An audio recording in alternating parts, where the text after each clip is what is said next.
So we are now recording this session, and so thanks a lot, everyone, for joining us today on DP-203 Masterclass. We have got a lot of content for next 3.5 to 4 hours for you to go over, and tons of resources. So I'm sure it's going to be a good ride for the next couple of hours, and I hope you will enjoy the session.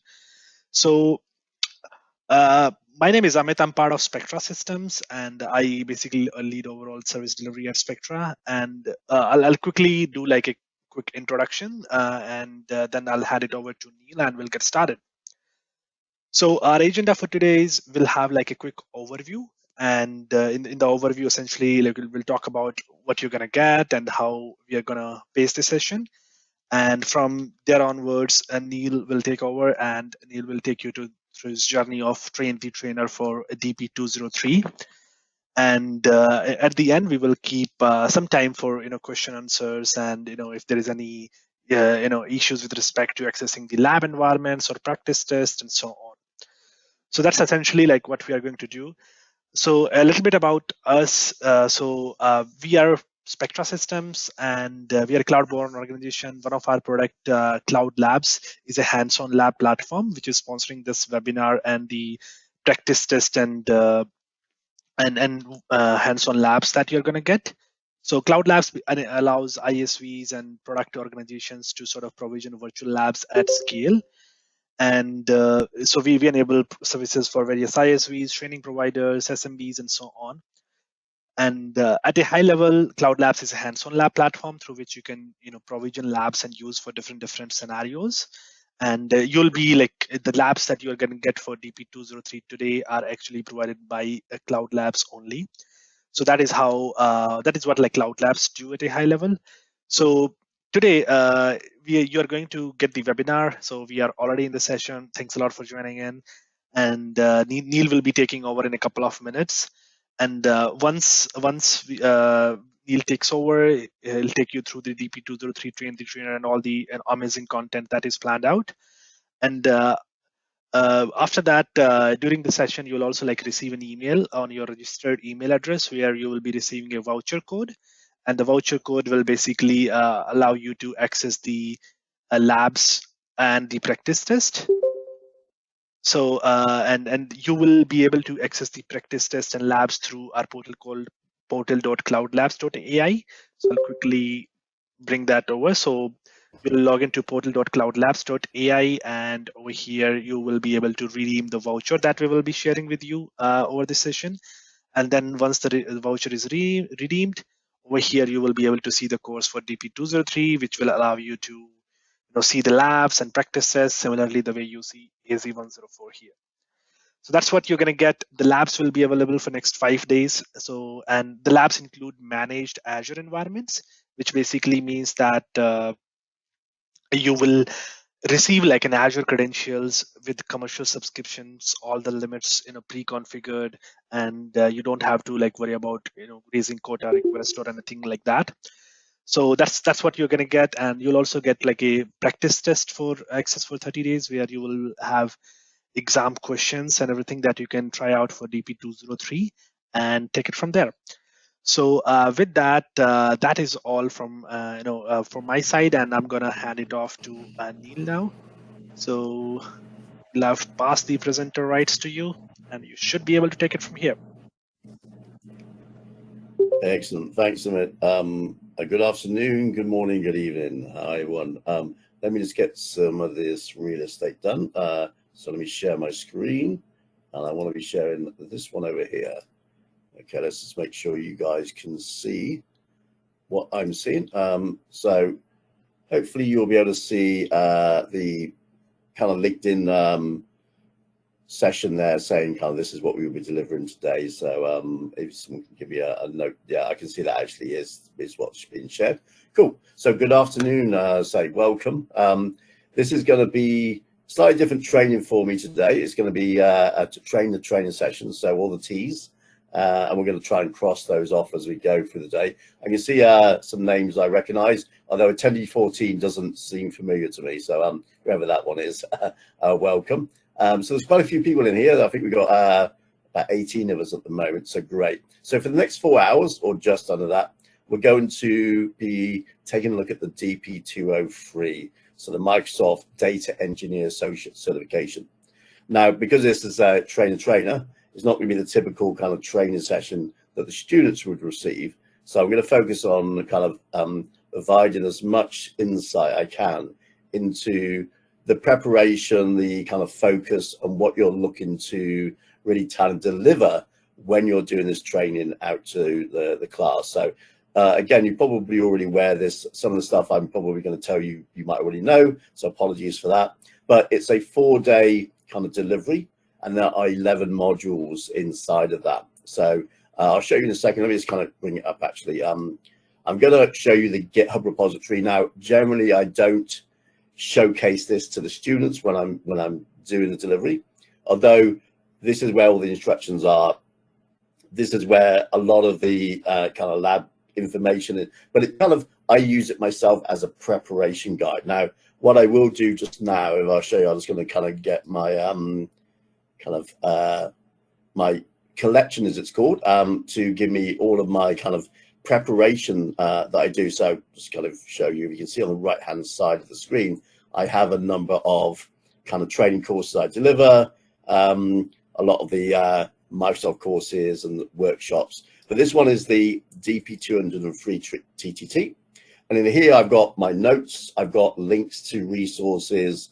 I will make this link available for you guys. So remember, this is being shared. So there is a kind of a privacy thing of kind of don't really kind of reiterate this information back out. This information is for you guys and your eyes really only. Of course, you know, you can use this to do your preparation. You can help with kind of just getting the focus of what your delivery will be. Now, I'm not going to try and teach you to suck eggs as a Microsoft certified trainer. I'm trying to give you my expertise and understanding of when I do deliveries. And I've done a couple of the 203 deliveries since it's kind of changed from the original 200, 201. So the previous, as you're probably aware, we had like a 3-day implementing 200, DP200, and we had a 2-day 201 kind of designing. And they refreshed this and went with a 203 designation for a 4-day delivery. So the 4-day generally works out with 3 modules, as you can see here. Day 1, we will do a bit of an environment setup.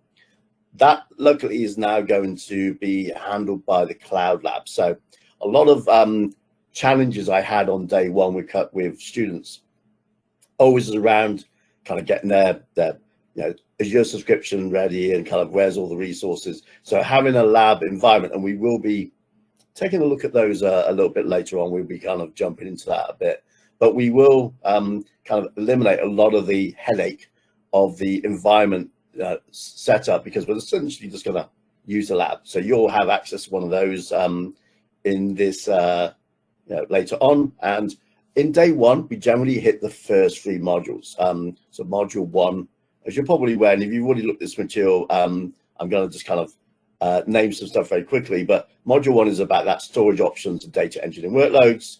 Module 2 is about straight into kind of Synapse Analytics, that data warehouse ecosystem with huge kind of data warehouse capabilities, but that kind of integration with other services, with Databricks, with Power BI, with Cosmos DB, and being able to do those analytics and run serverless and Spark pools. And it's a fantastic tool. I've spent some time in this tool recently on projects as well with clients.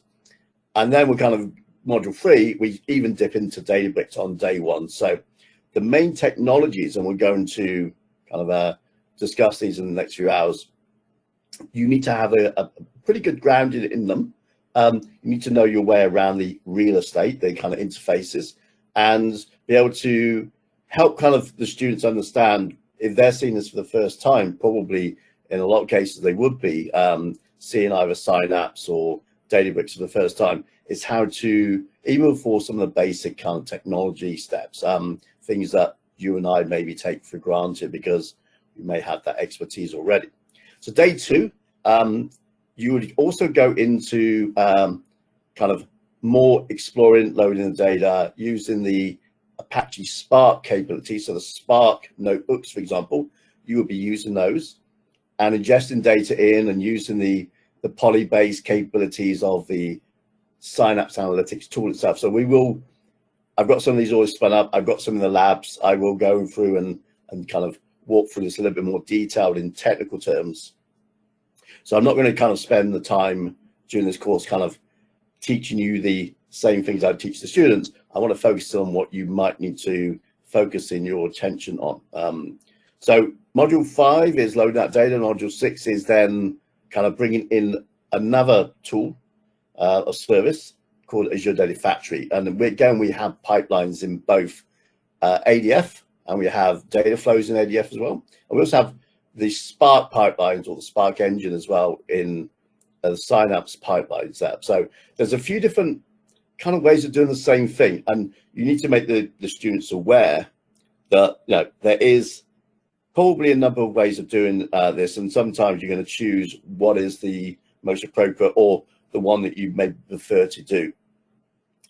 Sometimes people prefer to use one versus the other because of maybe integration with source control, or it's just like they're more familiar with say Synapse and Data Warehouse and SQL Server than they are with something like Databricks. So it feels a bit more of a comfortable real estate for them. But I was showing this yesterday to some folks, and in terms of like the Azure Data Factory interface and the Synapse interface, and showing kind of like the templates and stuff. And they are kind of literally, you kind of, which system I am, they're very, very similar. Okay. So by the way, if you have questions, let's go those into the chat window. If there is a chat window, I'm hoping, I'm assuming there is. I'm so used to saying that word. So let me kind of just hide that screen there. So if you have comments and stuff, let me know. Put your hand up, unmute, and this conversation is not going to be simply just one way. I'm hoping that you'll interact with me as well a little bit during the day. Otherwise, I'm talking to that camera lens again, and I do enjoy doing that. But it's good to kind of have some interaction with you guys as well. Okay, so day 3 is when we would do modules 7 through to 9, and that again. So these links, by the way, I'll give you them, but that's when we're kind of starting to do integrating, say, the Azure notebooks or Jupyter notebooks, and getting those kind of ready to go. We've got some mapping data flows. So again, we're showing them different ways of kind of interacting, processing, and doing the kind of focus of what the exam is about and the course, which is essentially providing data analytics with the kind of big data services. So so that's why we've got Synapse. So that's why we've got Databricks. That's why we've got ADF. There will be some other services such as Azure Data Lake Store. So you will need to know something about storage accounts and the ADLS kind of technology, and how to provision those services, communicate with those. So one of the prerequisites is going to be the DP-900. So if you've not had your students previously attend that, or they've gone through similar content in the Microsoft Learn kind of world, just make sure that when you're talking and first introducing those technologies, get a kind of if you're not familiar with this technology, let me know, because maybe I'm using acronyms or kind of using some assumptions about your existing knowledge. So I tend to also kind of make sure people are, at least kind of explain something very, very quickly at the beginning. And if they need to, I can point them in the direction of a kind of Microsoft Learn reference or other resources there. Actually, I think you kind of show you in the right-hand side here. One thing I do for any of the courses I do, and let me kind of just zoom in a little bit so you can actually see, is I provide kind of links to myself. This is more really for me than anyone else. Is like the first couple are going to be about the kind of the course certification, but then pretty much from there on, each of these links, and I'll just kind of bring up a new one so I can show you. If I go into this Databricks one, this immediately is going to take me into all of the Databricks documentation. So if I get a question, by the way, I can come in here and say, look, I want to talk about some of the Databricks kind of computation management. I'm going to spin up some resources. I can immediately, within seconds, be hitting the kind of the relevant documentation inside of the Microsoft Docs there. And that helps. And I can just say, oh, I've got a link for you guys. Here's a quick link onto how to do a certain task inside of Databricks. And I can just paste the link into them. So I always have these links kind of pre-prepared. And there's also things like, I'll just show you here. One of the technologies we're going to be talking about later on is the Cosmos DB. And there's some fantastic other resources out there, such as like the Cosmic Notes, that can help me, or at least provide information to the student to help them understand where they can go and learn a little bit more about maybe a topic such as Cosmos DB, which often is the first time they've done a NoSQL database. They are maybe more of a relational database kind of background, and some of the topics and concepts may be a little bit more alien to them, new. So I can kind of show you, hey, we've got a bunch of kind of resources here that you can go and kind of look at. So I'd love to have these links kind of at my fingertips, essentially, and I keep them and I hide them usually in one of my collections. So they're out the way, but I know they're there and I can hit them very, very quickly. Now, what we're going to be doing in a second, we're going into kind of more of the technical content. But before kind of we do that, as you're probably aware, and I'm just going to reiterate that this is roughly a 50% kind of delivery where you're, going through presentation, like going through the PowerPoint deck, you're going through content, explaining concepts, etc. But the other 50% is the hands-on lab. So this is where we really kind of get into the ability to kind of, in this case, kind of showcase what there is, and then get them to go and kind of provision that service or kind of run through a few experiments. Now, there's some similar content always in Microsoft Learn, but the labs I've found, and I'm just going to quickly bring up the Cloud Labs on demand. So we got the Cloud Labs. I'm going to go to the first of the labs here, and you can see here that we have kind of instructions on how to do kind of get into the service. But we go to say the next module, which is effectively Lab 1. You'll get to learn this, but you can see I can split out that window. And what that simply means is I can then get kind of probably a second monitor up and running, and I can kind of put all of that content nicely into the next window.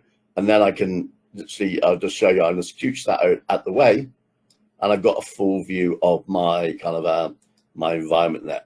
So this also is what I kind of try and do when I'm getting the students, is to say like, hey, here's how you use the labs effectively. So maybe take your window out and kind of move it somewhere else if you're able to. I'm going to rejoin that window back in now so you can see it. But one of the things I find over and over and over again, literally for every course I do with Microsoft, it's not the instructions are incorrect or whatever, is that they haven't bothered to read them correctly. It's like, do I have to read the manual? It's like, yes, you do, especially when it comes to labs. So be very familiar with the kind of order of sequence of labs. Often ask them, like, okay, well, which task number, which exercise and task number are you currently kind of trying to get to or having a problem with? Because they can say, oh, I'm on lab number 4, exercise 2, task 4. And then you can kind of go in and you can immediately find what you're looking for and say, okay, well, I can see where your problem is. So a lot of the time, they're doing 50% of the time of that kind of delivery, they're doing labs. And you will find that they've skipped something, they haven't read it correctly, and they go, I can't find this. And it could be that just real estate awareness. They don't know Azure well enough. They don't know the interface, the Synapse interface, or the Databricks interface well enough. Okay, so I've kind of gone through some high-level stuff of kind of how I start preparing. Let's go into what we're going to focus in on for today. So let me go quickly up to the README here, because essentially this has your kind of overview of what you're doing in each of the sessions. So what I would definitely do, and let me kind of bring up my PowerPoint for a second, interview. I'm not going to spend time going through this really today, but what I wanted to do, let me kind of just make that a bit larger so you can see. And let's kind of move that over a bit. Okay, so what I generally do is for each of the modules, before I go in, I'm going to, let me go to actually module, where was it? Module 1. I need to open it up 1 second. So let me go and open module 1 up. Is I kind of do it in reverse. For me, I will read this. So I will read what is here. I want to know what it is I'm trying to do. And then obviously the focus for that is kind of what should they learn. Now, right at the end, we've got a summary page on each of these. So I kind of go and look at the summary page first and work out, right, what did we attempt to learn in that session? Then I'll look at the labs and make sure that labs kind of aligns to that, which they pretty much do. But when I'm going through and delivering the content, I need to have in my mind what it is I'm trying to do in terms of when we get to the summary and when we get to kind of the student outcomes here, can they do that? So I will kind of spend some time trying to figure out how I structure the bit, rather than just go, okay, well, here's the first lesson and we're going to do the lesson. And you literally kind of just like delve in and you're starting to describe this stuff. Now, don't get me wrong, there's some really good content on some of these slides here. For example, if you look at this one here, you can see that we're explaining quite well kind of the platform and the kind of the capabilities and the components of that. Generally, I try and kind of step a level beyond that and go, okay, who has, and I also try and ask them some questions and kind of leading questions a little bit sometimes and saying, right, who's got experience with running SQL Server queries? Who's ever used Spark before? So I'm trying to get them to, rather than just kind of start delivering content, I'm delving in. So for me, if I'm using you as an experienced kind of audience, an audience I would be teaching the 203 to, I'm going to say, well, look, we have a number of languages up there. Are you familiar with which of these languages you're familiar with? So for me, that would be SQL and Python. I've got a little bit of Java knowledge, but not a great deal. I don't really know Scala and .NET. I can do CLI, so that's like command line interface. That's like, you know, bash scripts, etc. And you know, the kind of equivalents of those, what we might run a PowerShell, etc. Now, from the other side of things is like, well, do they know data lake storage? Who's used data lake before? So I might kind of ask them some questions. And because what I do is I'm looking for feedback, and I'm trying to find out who knows, or out of the total audience, do they know anything about data lake storage?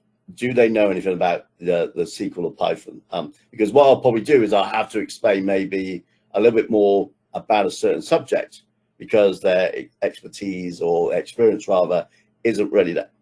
Okay, so I want to kind of, when I'm going through and I get to each slide, I've got my talking points at the bottom in kind of my notes and stuff, and I probably also, when I do these, I've rehearsed them before and I kind of know what I want to focus in. So what I'll probably do is I'm going to be focusing in on the Data Studio, Synapse Studio here, as the dominant kind of thing that we're going to work through in this module. But I'll say later on, we're probably going to come back and we're going to do more on the Synapse pipelines in module number 7. And when we kind of look at Synapse Link, that's communication with Cosmos DB. And we're going to be doing that in module 6, you know, kind of. So I kind of make sure that people are aware that we're coming back into this stuff as well. And that this is probably a starter for 10 in terms of the amount of work we're going to spend on it. So I will go through, we're going to open up kind of these technologies at the moment and kind of spend some more time. But the thing that I want to focus in on today is kind of making sure that you guys kind of really know this stuff very well. Because, you know, storage accounts, I'm pretty sure that you would know that pretty well. And it's a fairly easy one for people to pick up as well. But the ones that people struggle with is, so what's SQL Serverless? And when do I use that versus when I use Synapse Spark? And why would I use pipelines here when I'm using pipelines in ADF? And, you know, if we've got Synapse, why do we need ADF? And where does Database come into the game? So I'm going to try and kind of focus in on these parts today, because That's the kind of thing I would try and focus in when I'm trying to do that delivery for the client set. Okay.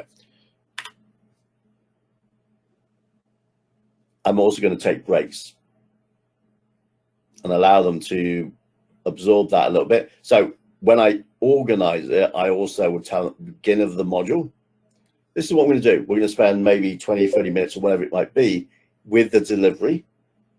And then you're going to jump into labs. And then we're going to come back and we're going to go talk through what we've learned and have a discussion. So this is how I deliver. You'll have probably your own kind of techniques as well for that. Let me get to, actually I lost the screen for a second. There we go. Let me hide that. But I'm also going to ask for feedback every now and then. So for right now, I've been talking for probably 20 minutes or so. And what I don't want to do is for them to think, right, he's going to talk nonstop for 3 hours, which I can do, but it's probably not a good idea. So right now, I'm going to explain that we're going to actually run for a little bit. I'm going to go into the signups. We will kind of spend some time in there. We'll go through the interface. I'll explain some of the technology in a little bit more depth about what I know about it and how I would focus in on certain elements of that technology. We will be taking a break because it's like 4 and a bit hours, and believe me, I'm going to need a bit of a break partway through this. So we'll take a break. We'll come back. You will get to, and I need to check with Amit kind of if you guys have the ability to connect to your cloud labs themselves. So if you are, we'll be able to have a bit of time later on where you can kind of jump in and experience that lab and see what it's kind of going to be. So this is giving you an experience of what the student would have when they're walking through, and how well kind of it works and plays with this content. So we're going to break about halfway through for about 5-10 minutes. We'll have a quick comfort break there. We're then going to come back.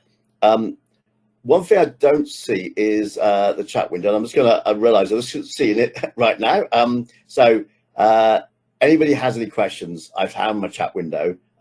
Do kind of say hello in there. Do put your comments in there, questions you have. If you want me to focus in on something that we haven't talked about at some point, great. Then you can kind of see that. I want to see if I can click. Is it possible to get those cosmic notes? Of course we are. So I tell you what, let me kind of just do that right now. I'm going to move that PowerPoint slide out of the way. All of these links, by the way, you will get. So let me kind of just move that out of the way. 1 sec. And bring up my notes.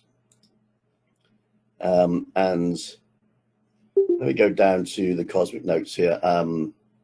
So I'll give you all of these links, by the way. So don't worry. I'm just going to actually open up the cosmic notes and drop that into the window there. Okay. So this is the kind of thing I would do for my customers, for the students. I would say, hey, we just looked at this, and generally, if I've got a new kind of screen, I'm showing them a kind of a link or something, I would then paste that into the chat window as well. Okay. Well, I think it's time to go and look at some technology. So let me open up my portal. So all I want to do is open a brand new window, go to my notes and open up my resource group. And this then should take me in. Let me just validate who say I am. And I'm going to go in and I'm going to come down to my signups workspace. Now, a lot of the kind of labs and stuff will take them through provision those services, etc. So if you're not familiar with kind of provision and signups workspace, I would come in here and I would explain very briefly what this is, links to documentation, showcase some of the high level kind of information we have, so we can kind of create new Spark pools and dedicated SQL pools. We also got the new Data Explorer pool. I've yet to even look at this. This is brand new. And you will get the lab details in about 5 minutes. So later on, what we'll do when we take our break, give you a chance to spin up your lab, because when we're going to come back from that break, we're going to give you a chance to jump into the labs a little bit. So we're doing a bit of content. We're going to take a break. We'll get you to spin up your labs, come back. We'll have you spend a little bit of time, not too long, looking at labs, kind of giving you a bit of a chance to look through that lab, and then we're going to come back and look at some more content. So you get a little bit of a break from listening to my dulcet tones here. So let's go look at the Synapse Studio. Now, as you're probably aware, if I click on it, it opens up a brand new browser. I need to click the button first. It's going to authenticate me into the Synapse workspace as it's known. And you're maybe kind of familiar with this interface. If you've seen it before, let me just kind of give us a bit of a real estate tour here and clear the messages out the way.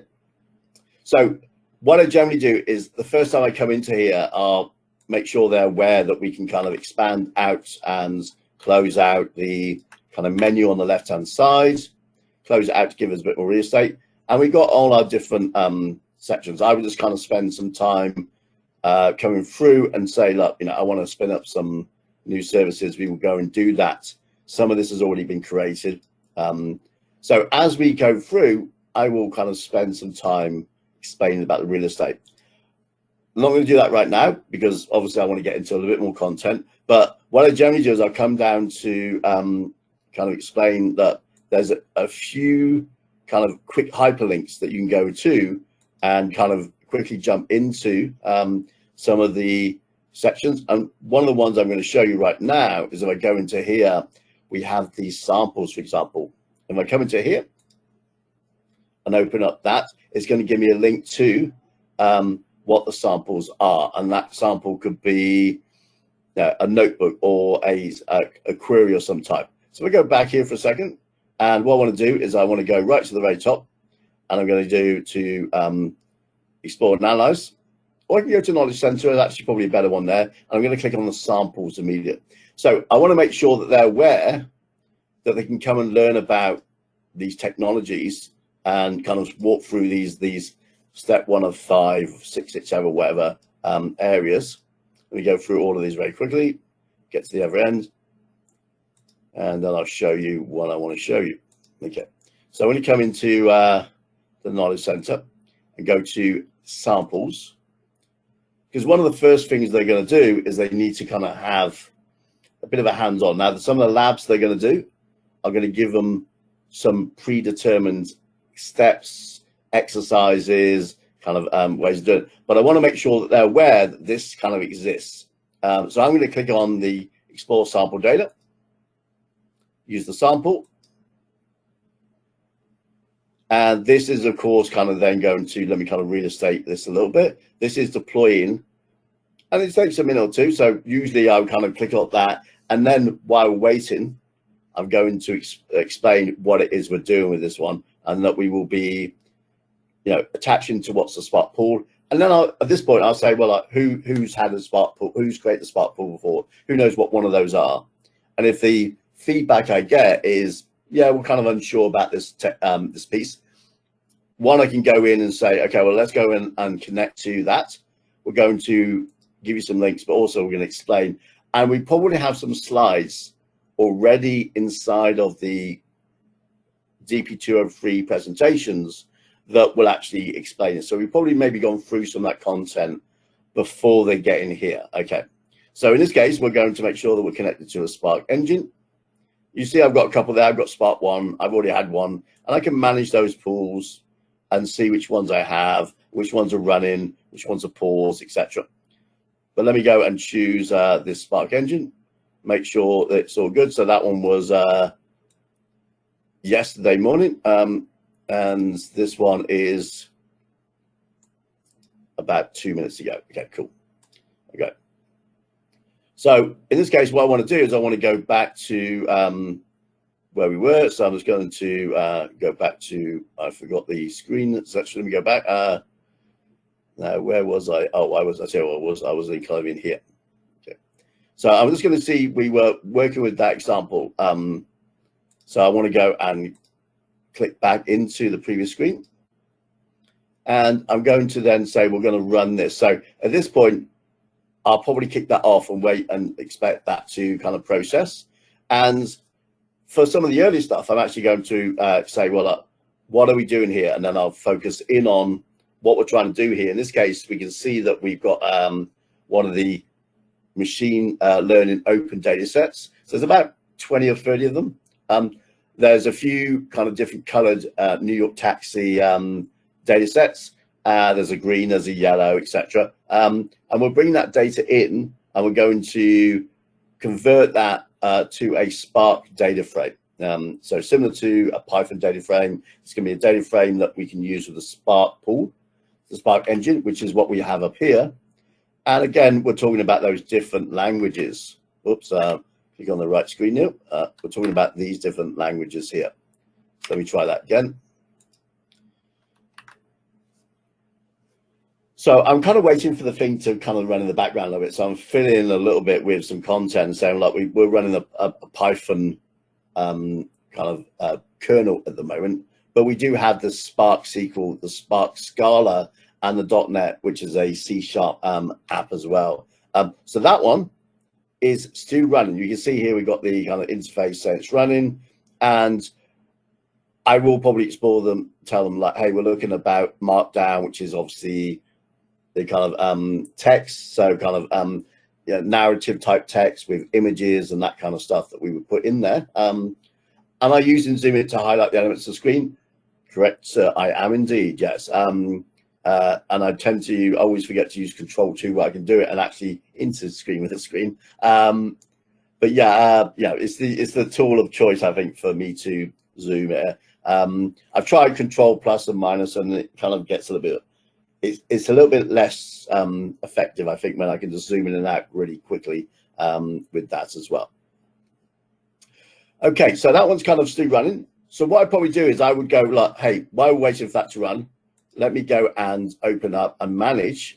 So I kind of want to click on another section here. I'm going to click on manage, and we're going to go and look at that Spark engine. Remember, we're running this on Spark at the moment. So I can come into here and I can see kind of sorry, wrong thing I wanted to click onto. I want to go to monitor.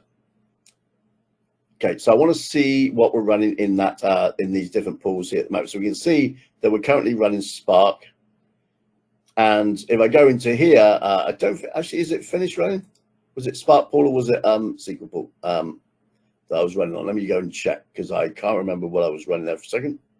So let me go back. I just need to get to the interface. Helps if you try and remember what you were running before you disappear. So, so as I was waiting, it actually finished. So that's good. So let's kind of click into the next bit. Now you see that we've already done this before.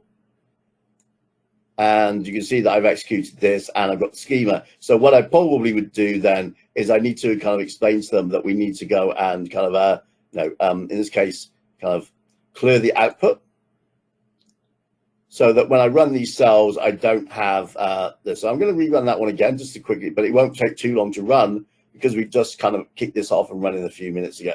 So we're now rerunning that.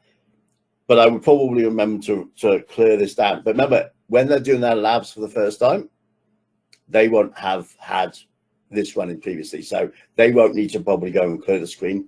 That's something you'll need to do. Okay. So we're going through the technology. We're talking about kind of notebooks here. We're talking about Spark engines. We're talking about managing the different services. Let me go to the monitor and go to Apache Spark and go to, I think, this one here. And for some reason, I've got no data coming up. Let me just have a quick look, make sure I've got, I thought we were running a pipeline there. Not pipeline, we were running a series. Let me kind of make sure it's not in here. Okay, so maybe I've got that wrong. Okay, so let me just check that because I was expecting we were running, was I on the wrong one? I think I might be, yeah, there we are. So I clicked the wrong Spark. Okay. How do you make sure that students don't overspend on their Azure resources when the training, when the student uses an Azure Pass? So if you're using an Azure Pass and you're not using the lab, okay, you need to probably remind them after each exercise to shut down resources they're not doing. And at the end of the day, to have those services stopped. So if you're using maybe some of the Spark pools or virtual machines or etc. clusters, you need to go and ensure that they're turned off. Now, some of them have like shutdown periods, like at 7 o'clock at night, that kind of stuff. but you should be using small amounts of data processing for the labs. I don't expect you'll be using, you know, pounds and pounds and pounds. There should be too much spent, but it's a reminder for you to remind them to stop using resources when you don't need them. And I've got some horror stories of me not doing that, exactly that, and creating new resource groups under subscriptions and forgetting I did those, and then figuring out why did I spend £500 a month for 4 months in a row and not have the so what was that project for? And then investigate it and then realize it was some labs I ran, and I forgot about it, so I spent like £2,000.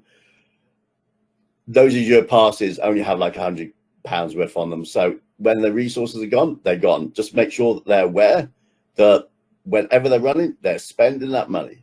So just remind them several times. Okay. So it looks like that should be done. If I click into it, we can probably see the resource. And actually, this is a nice little tip for you, is to come and show this, why this is running, and come and see what it actually does. And then we want to see the details of that. Well, we can come into the into here. We can look at diagnostics. We can look at the kind of amount of reads and writes, etc. So again, you're showcasing part of the capabilities of the tool, why they're doing, or why you're doing demos, or why they're doing labs, and say, hey, look, no, why are you running this? Maybe go and look at the monitoring and see how that thing's flowing. So let's go back and look at that what we're running. So we're going to back into here. We can see that's run 11 seconds. If I run this now and shift enter, obviously for kind of for those who want to have a quick kind of interface, it just jumps in each of the steps there one at a time. And you obviously have like view and monitoring here, so we can open up that, and that will jump us directly into that service here. We can see the steps. You probably don't need to have them understand all the kind of logs, etc. But it's nice for them to know that there is some kind of content. And they can go like, I want to go and look at this file. So actually, we need to go and show that in Explorer. I don't know why that's not found that. Oh, I don't have a link service. Okay. So again, I'd need to probably go and check these steps, etc. as we go. So let's go back and look at see that one. So we want to go back to the extra there. So I can click on the top one and come back into the link. And I've got all my steps that's currently running through. And of course, I've got something like a playback as well. So I can actually kind of do my playback as well and see kind of how things ran. Okay, so let me go back to my data pane. And we can see that we've run a couple of those sections here. And now, one of the great things I think about this tool is not just we can process data, but we can visualize, we can do analytics on the data. Now we can now start going and kind of doing that that kind of changing of some of the charts to kind of more of a kind of maybe bringing some additional kind of analysis. And apply some of the kind of details there. Do it as a stack chart. Let's kind of maybe kind of do a passenger count there. Or probably not that one. Sorry, the average trip distance.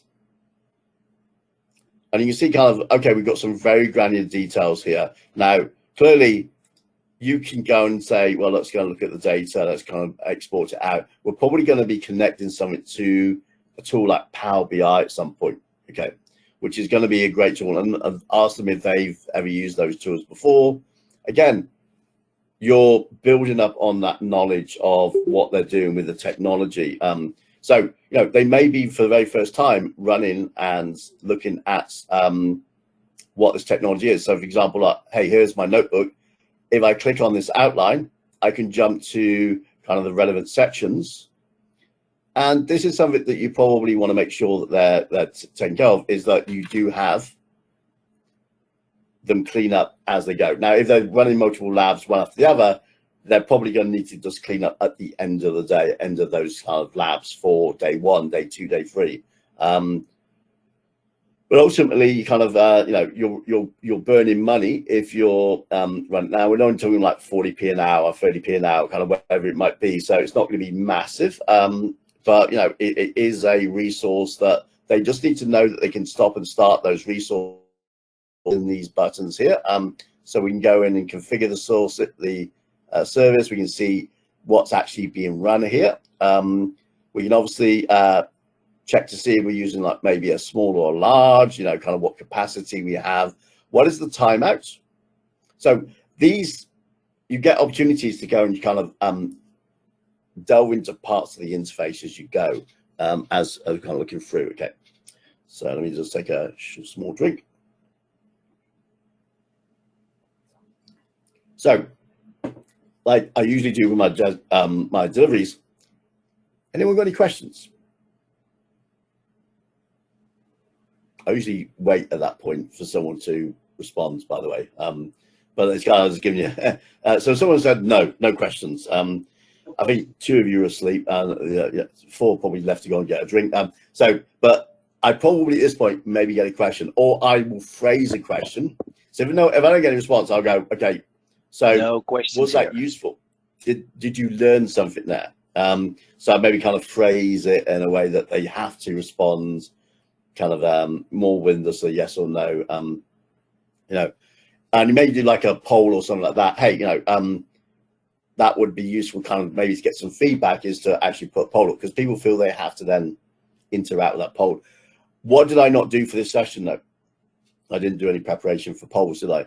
Reason being, I'm so used to doing my polls in my Teams kind of meetings, that I just realized, remember, that this wasn't a Teams meeting, so I didn't do another poll kind of application for it. But that's the kind of thing I probably would set up as well. Okay. All right, let's see if let's cancel that. Let's go and see if we've got some more information here. So we've done our kind of our visualization, but generally we're kind of probably doing visualizations using tools like Matplotlib or the Seaborn.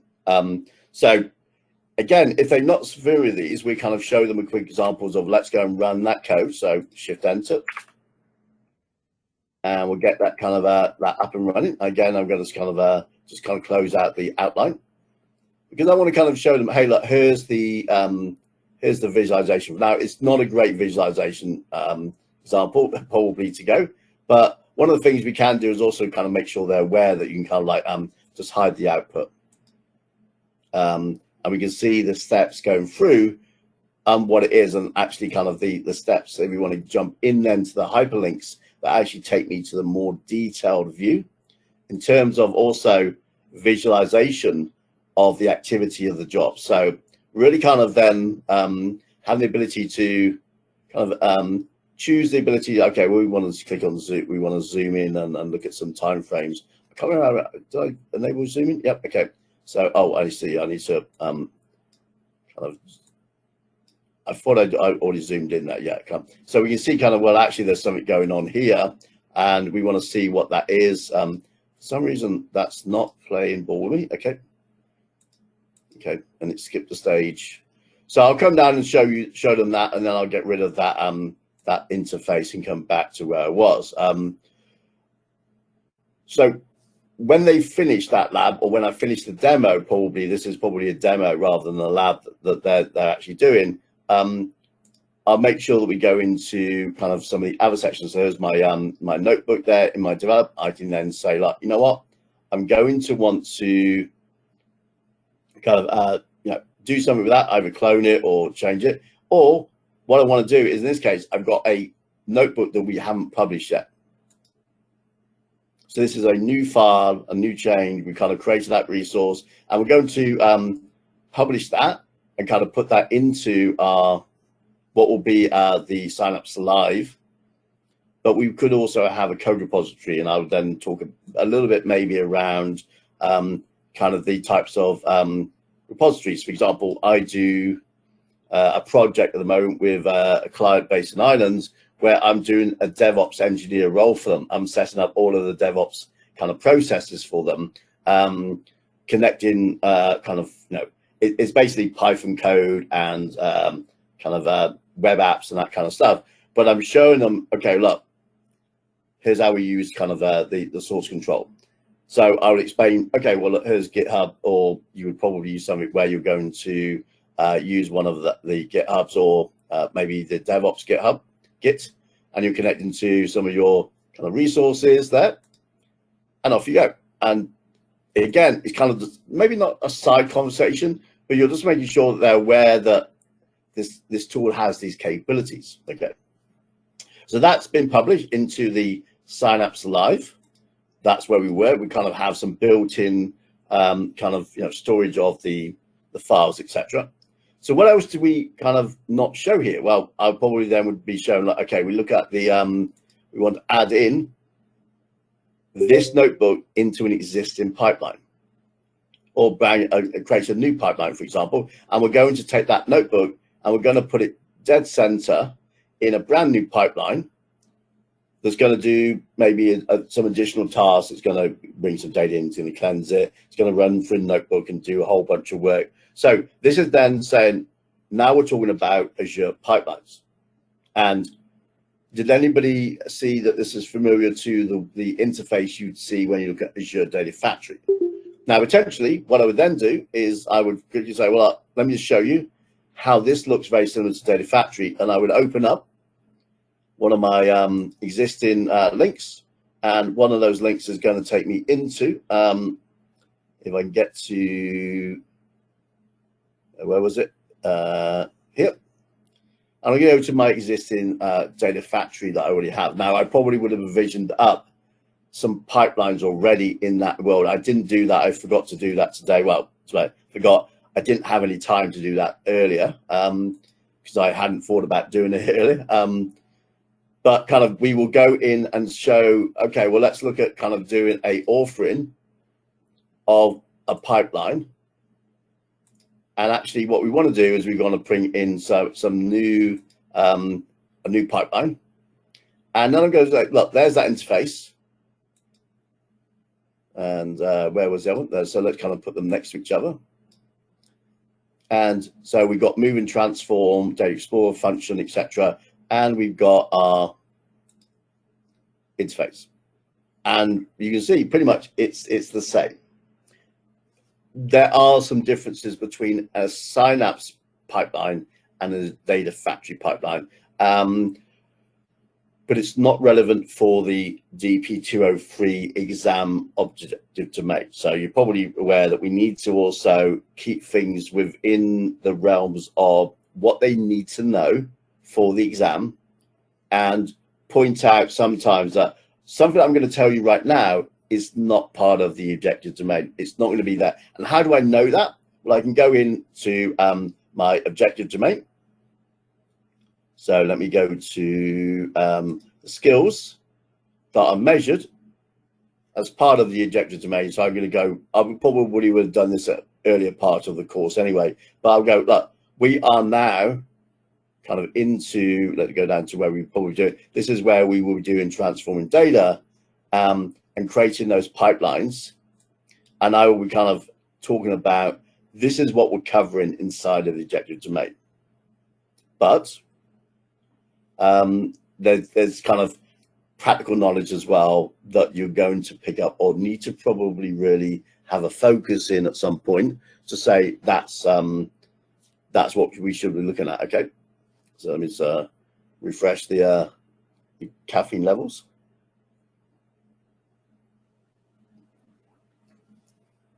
So I'm going to ask again, any questions at this point? Do make sure you get them in the chat window. It's I see there's a screen of blank kind of windowless screens here, kind of cameras. So I'm hoping it's kind of all making sense and paying attention. But if it's not, do let me know. And if you're wanting me to focus on anything, do let me know as well. So again, when I'm going through, I need to make sure that I'm reminding people of, like, the develop and design data processing is 25 to 30%. And in there's quite a lot of content. There's ingest and transform data, there's design and develop the batch processing, the real-time streaming processing as well. So there's quite a few kind of pieces of the puzzle here. So sometimes we need to just remind them that, okay, what we're talking about now is in this section, or, so we're managing data pipelines and we're scheduling those pipelines, etc. This is where the piece I'm talking to you right now about is going to be focused. So I tend to come back and a little bit, I probably won't do it right here, but you can start kind of screaming it and actually kind of, right, okay, we are talking about these. And then when we kind of get to the end, it's like I'm ticking them off. So I might have this also in a Excel or Word document. And as I go through, I'm updating that document and making sure that we know that we've covered it. One also, it helps me when I'm delivering to go at the end of each day, delivery day, and go, okay, we did modules 1 of 3. So we should have covered these main high level objectives. Looking back, did I think I did, so what we might do is when we do a recap the following day, etc., we're probably going to make sure that we have them look at what the objective domain was for the previous day when you do those reviews, and just get them to a kind of a, maybe just take 2 or 3 minutes and go, 5 minutes and kind of replay back and say, well, look, for managing batches and pipelines, remember yesterday we did module lab and we went through this and this, and kind of just reiterate a little bit on what they would have learned. And say, look, hey, you still kind of struggling a little bit to manage Spark jobs in a pipeline. This is where we can go and get more content around that specific kind of objective domain focus there of that task. Okay.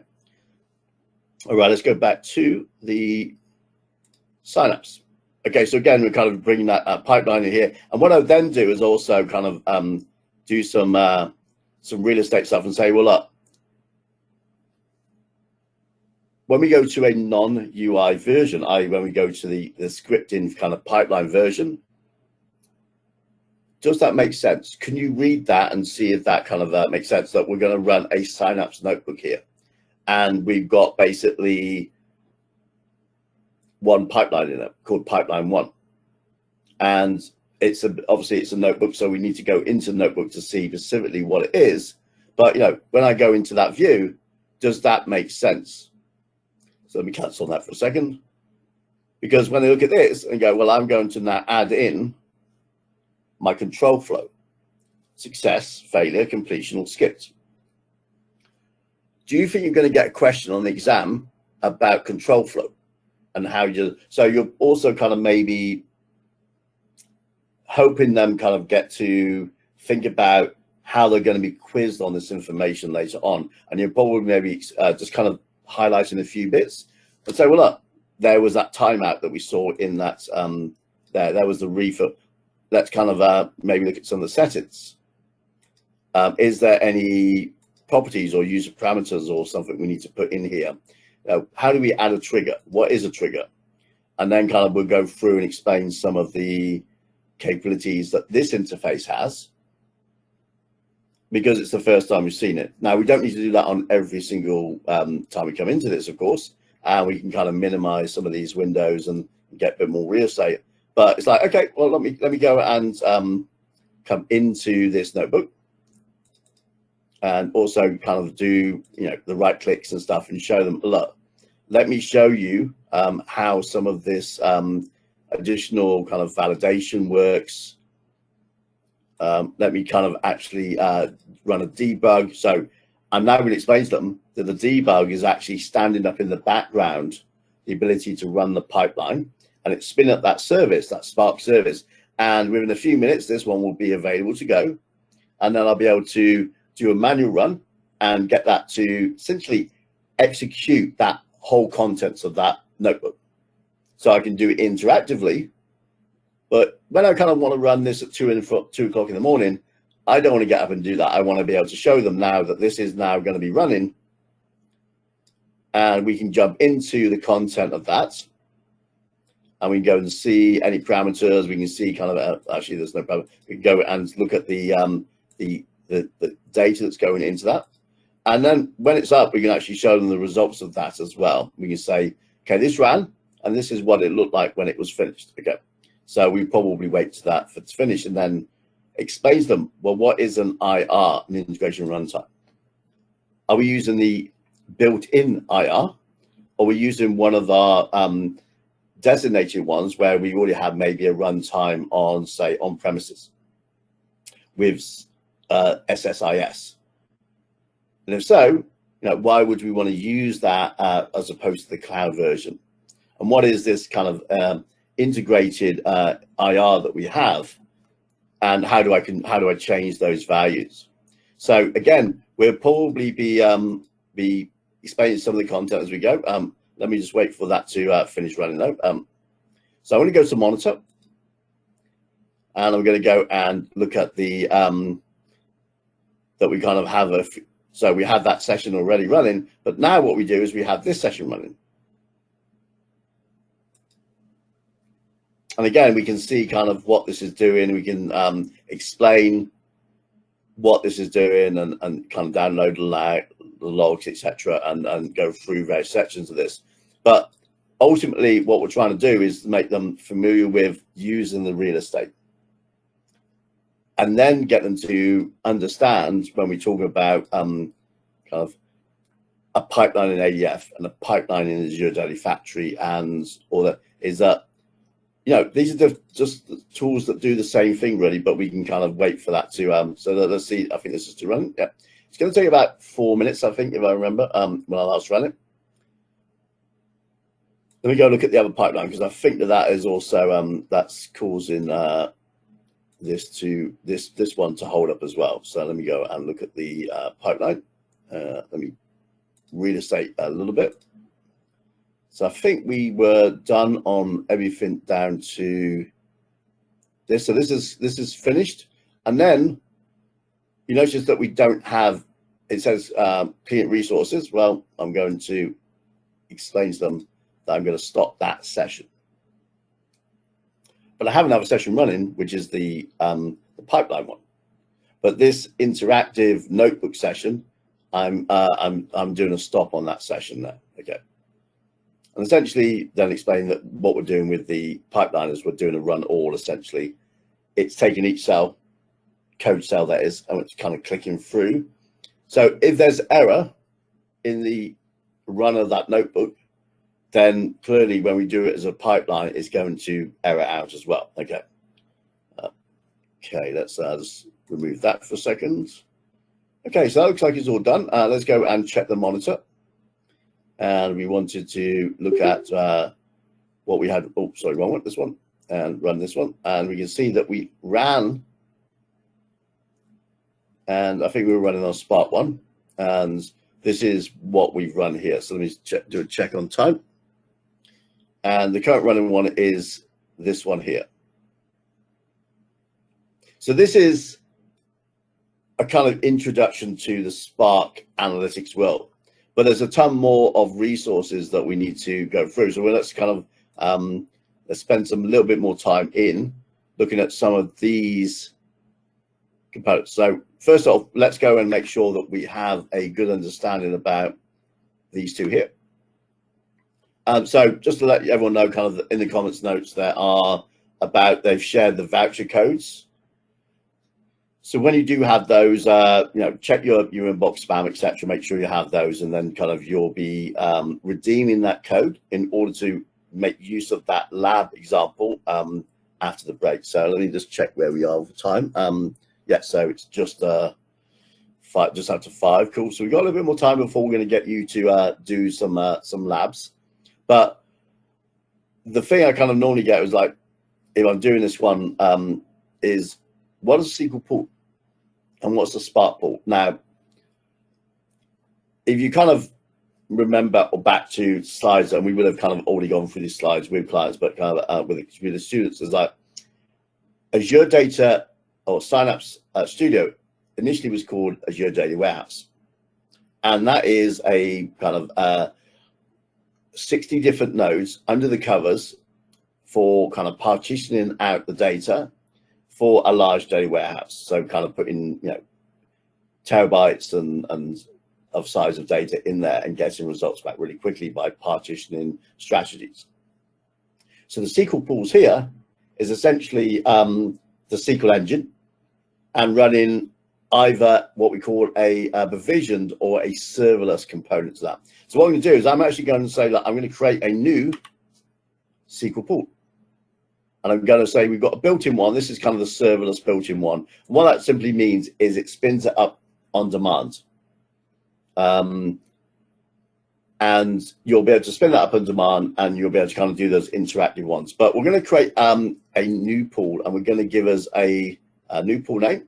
And you may be familiar with this interface. So, of course, a little bit too far now. Let's go back a little bit. There we go. We can control the amount of DWs, data warehouse units, that are going to be going through kind of that. So, we start off with a 100. This is a 1,000. And of course, you pay for the larger size. So what I probably do is for now, I kind of say, well, look, that's going to cost me £11 an hour. Yeah. Let's kind of move it down because I want to spend my money on whiskey rather than compute. Okay. So I'm going to go down to a 200C. I'm going to give it a name. I'm going to call this, so I'll call this TTT 200C. Let's give it a name. And probably what I will do is probably, again, I know this is a dedicated SQL pool, so this is a SQL pool. And maybe kind of underscore. So when I look at the name, it's obvious that it's a SQL pool. Maybe you want to, I tend to kind of just do SP when I do it. And then I'll do an underscore. And then I'll give it a name.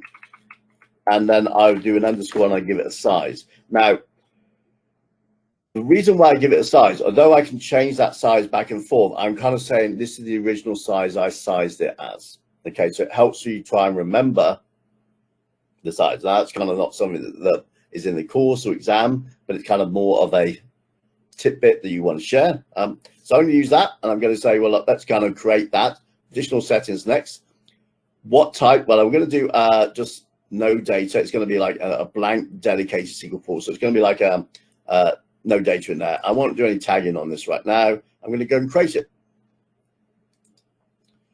So what I wanted to do was show them that I can kind of deploy that as a dedicated SQL pool in what will probably be about a 1.5 to 2 minute time frame. So while this is doing, I'll be kind of explaining a little bit about that service, etc. But then I go, well, that's a SQL pool, but we got this signups pool, the Spark pool, I should say, as well. And we created a couple of those earlier. But again, I can go new, and I can kind of then choose the type of Spark pool and the size of it. So I probably will be doing something like a small, and I'm going to have, say, let's kind of do that up to, say, 30. And we're going to start with 3. So that's 3. So that's going to be between £1 to £13 an hour. Okay. And I'm going to, again, this is only kind of an example. I'm going to be closing these down very shortly in a couple of hours, so I don't really care too much. But this is when I say, well, look, automatic pausing, yes. Number of items. After 15 minutes, this thing shuts it down. I'm going to make that 5. Okay. What version? And then I'm going to explain, okay, well, we have different versions of Python. I'm going to go with the 3.1, Python 3.8. Some of these are non-changeable. And I'm not going to upload a configuration file, but if I wanted to, then I could upload a Spark configuration file that would help me understand that. Any specific packages that engine, that kernel needs to have, again, I can go and create those in here. So again, I'm going to quickly just create that service. Oh, one sec, I forgot to give it a name. So this will be a Spark pool. So this is when I do SP.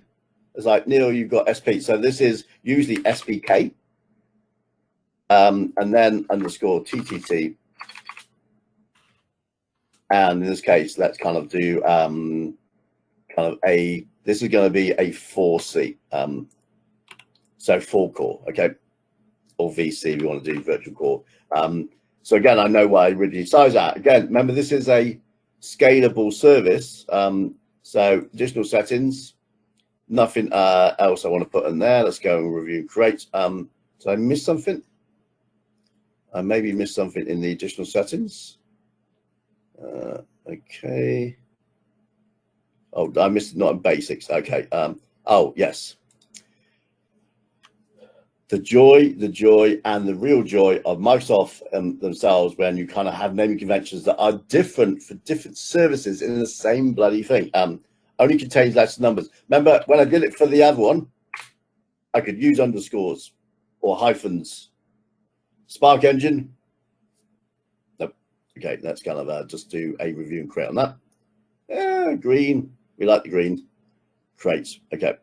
So again, that one's created. Let me go back to Spark Pool. There we go. There it is. Okay, let me go and see my Spark Pool and see it nicely with the underscores. Ready to go. But what I then do is probably use that. So why not just use Spark or SQL instead of abbreviation? Good question. There's no good answer to that. So you could put SQL or Spark in front of it. I tend to abbreviate everything because the less characters I have to type, the better. That's pretty much it. As I said, I'm so used to abbreviating stuff that kind of is just ingrained now in my own kind of way of looking at things. Okay. Oh, let me kind of move that out of the way for a second. Cool. The collection at the end. Okay. Well, I can see, and then if I want to change that, I can go and start spending. Well, I can only go up to spend about 50, 60 pound, unless I go and ask for more. Do the kind of more please option. Then I can spend up to £337 for each SQL per pool per hour. But I need to do a quota increase. And I probably then remind or explain to them about quotas at that point and go, okay, at some point you're going to have a quota increase requirement, and you go into support and you do that quota increase. I'm not going to go through all the steps for you, but I probably would then take them through a quota increase. I'm not going to actually spin this up to that size. I don't want to spend that money, but I'm going to say, okay, look at how we can kind of increase that.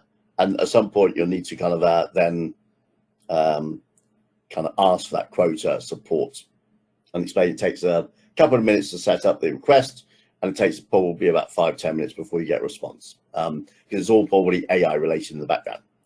Okay. All right, so we're doing okay for times. Let me discard all the changes, and let's go and see what we actually are trying to publish here. So a pipeline. Okay, so I'm going to go into my pipelines, which obviously, let me clear, cancel that, and go to develop. And let me go to my pipeline, and this was the pipeline. So actually, you know what? I want to just, that one's still running. It did say it would take a few minutes to run. And let's kind of refresh. So okay, so that looks like it's run. So you see, we've got the green check mark now. Okay, and it succeeded. So if I go into here and I can actually look at the results of that, I can see that that's run, and I've got links into my tracking. I can see how things ran, etc. So let me kind of just go full screen on that for a second. And I can go and show them kind of how much memory and resources it used, etc. So we've only kind of literally touched on one small little activity, which is kind of like a notebook here. And we can see that we have two different types of notebooks. We have Synapse and we have Databricks. So this then would be, okay, so we have an equivalent type of notebook that's possible we can go and look at that's in the Databricks world. So either we'd say we go and table that for a later time, or we go and look at Databricks and actually maybe take this notebook, or the contents of this notebook, I should say, and bring that into the Databricks world. Now, the file extension for Databricks notebooks are different because they're kind of more of a specialized notebook format for Databricks. But the instructions that we're doing, kind of the pandas and the matplotlib and the seaborn, etc., they're going to be pretty much the same as we probably would be using. So what we probably do is have one notebook in here that we can run in Synapse, and we look at the results of that, and then we go and do the same exercise, say in notebooks, and we're going to show it in Databricks as a notebook. We're going to show the outcome of that as well. Okay. All right. And we're talking about triggers as well. So I want to kind of actually kind kind of triggered that, or I'm going to go and set a new trigger that we want to have. And that could be a trigger that's going to be a scheduled trigger, or when a custom event happens, or a storage event. So like a new file arrives in the folder. Okay, time to run that pipeline now. Okay, or we're going to run this on a kind of a schedule. We're going to run this at a certain interval. Say, okay, we kind of know that we kind of have new data kind of arriving all the time. So what we might want to do is run the notebook that actually processes that data, creates the data frames, parks the data maybe into as an output format into another folder, and then we can kind of ingest that data into, say, SQL or SQL Data Warehouse. And we go, well, you know, how would I do that? Well, right at the beginning, we talked about in here, go to the home page. Let me close this out for a second. We talked about some templates. So we go into the knowledge base and go to some of the samples there. We've got templates. And one of the ones that we might want to do is actually go and ingest data from an existing there, or even create some pipelines. And we're getting, say, example demo here. Let me kind of open up that example one. And you can see here that we're showcasing the steps of bringing some data in to the kind of Azure Data Warehouse world by looking at that. We go, okay, well, let me look at that pipeline. And these often kind of are useful, kind of saying, well, let's go and see what the settings are for each of these, you know, kind of what is the properties. So we do click into this specific one and actually go and see what this is actually doing, and kind of all the settings, all the different resources that we're having to configure. So this would help us then maybe explain, okay, well, look, there's the IR, the integration runtime on Azure. But if I want to create a new one, I can actually do, now I won't be able to do this because I haven't set it up yet, but I could do a new Azure IR. But I also will have the ability to later on, this is grayed out because I haven't turned on the capability, a self-hosted one.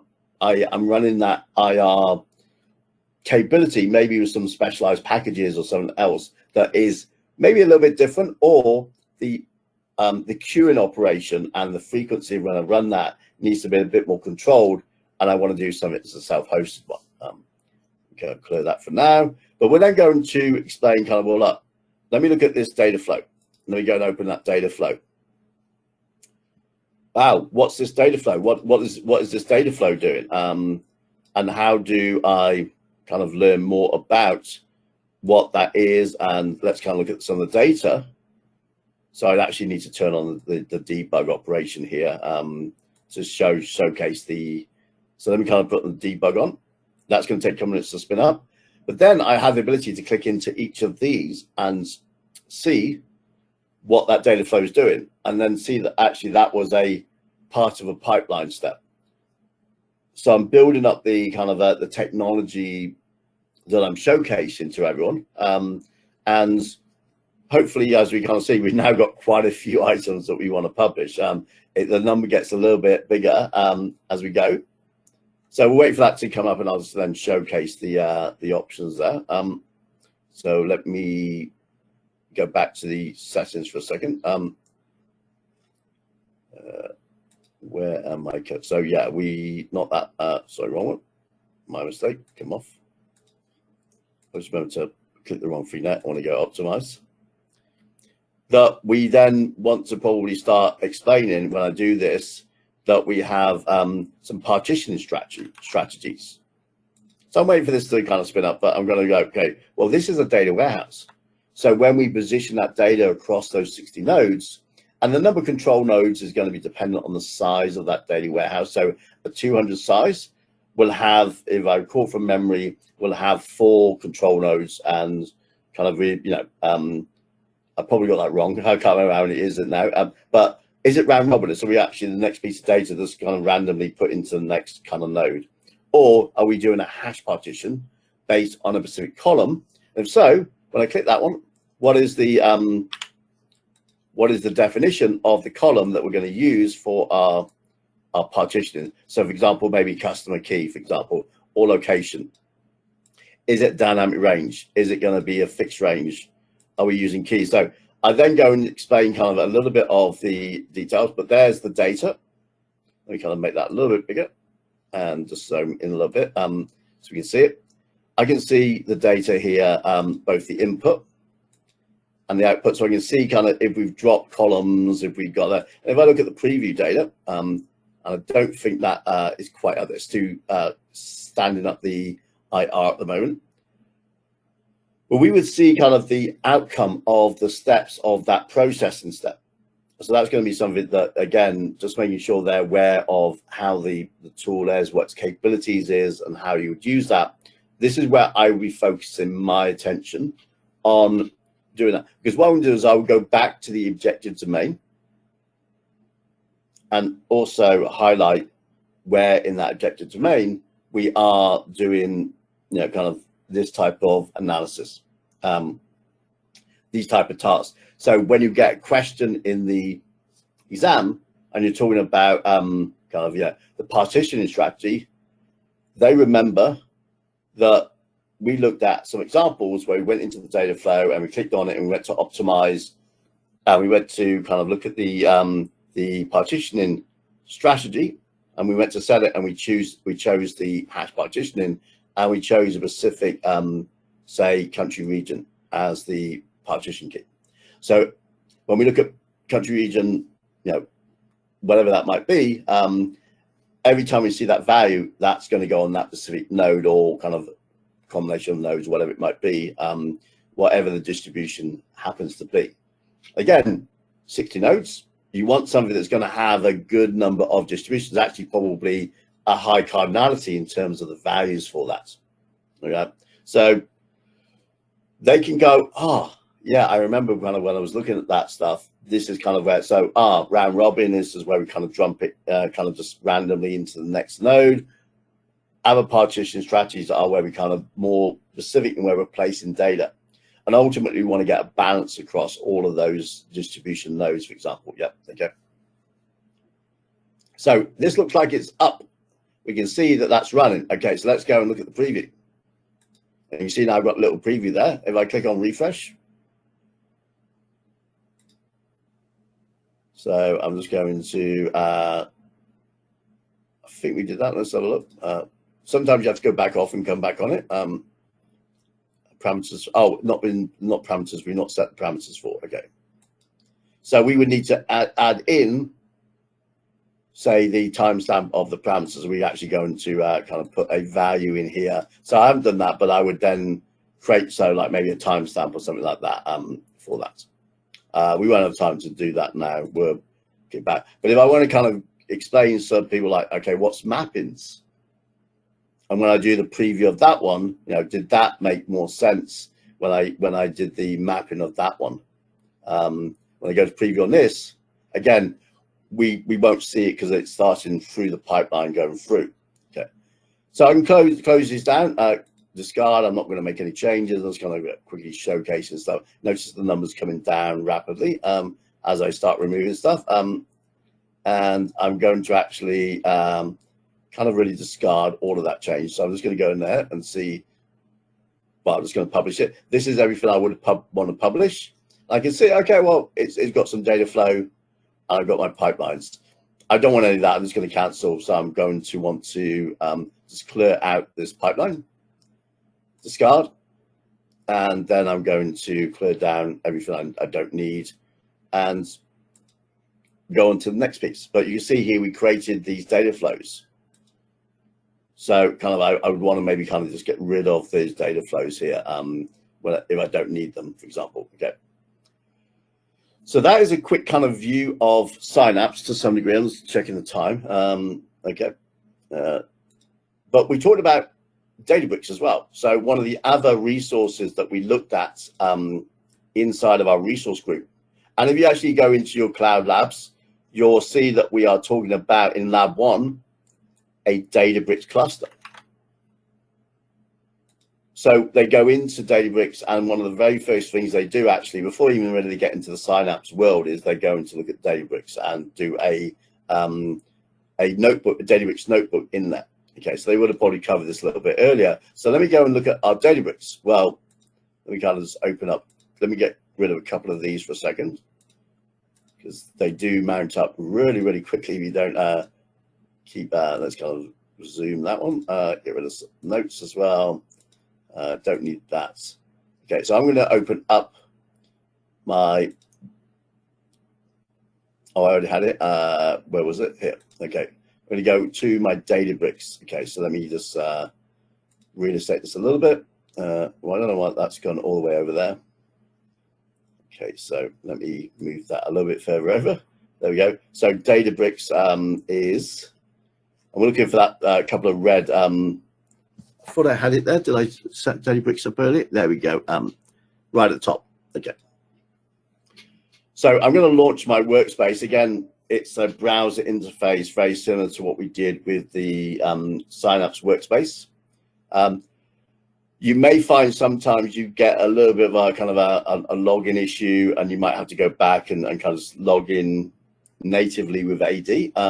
But here, we will first go and tell them about creating that cluster. So we go back to the labs. One of the first things they're going to do is they're going to launch that workspace. They're going to come down and they're going to create their new test cluster. So if we look over to my Databricks world at the moment, there's my cluster. I've called it cluster 1, so test cluster, but I'm going to start that interface. Okay. I'm going to say confirm. So this is essentially a duration of 2 hours when it's inactive. So it would sit and run for 2 hours with no activity, and then it would turn itself off. So generally I would make that a bit small, like 30 minutes or something like that.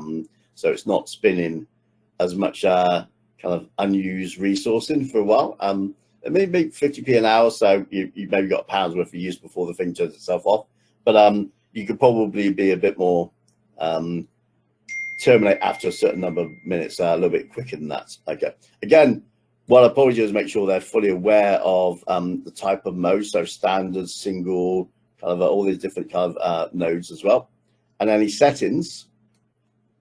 For example, any of the kind of additional things that we need to do to get this environment set up, you know, for scripts, etc.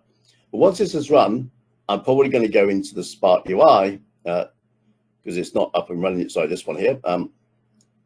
I need to wait for this to finish, and I'm going to come in and look at the metrics and look at kind of the Spark engine itself, how many nodes we have, what's running. So they're aware and familiar with what the resources are that the Databricks have. Remember, they may not be aware of Databricks previously.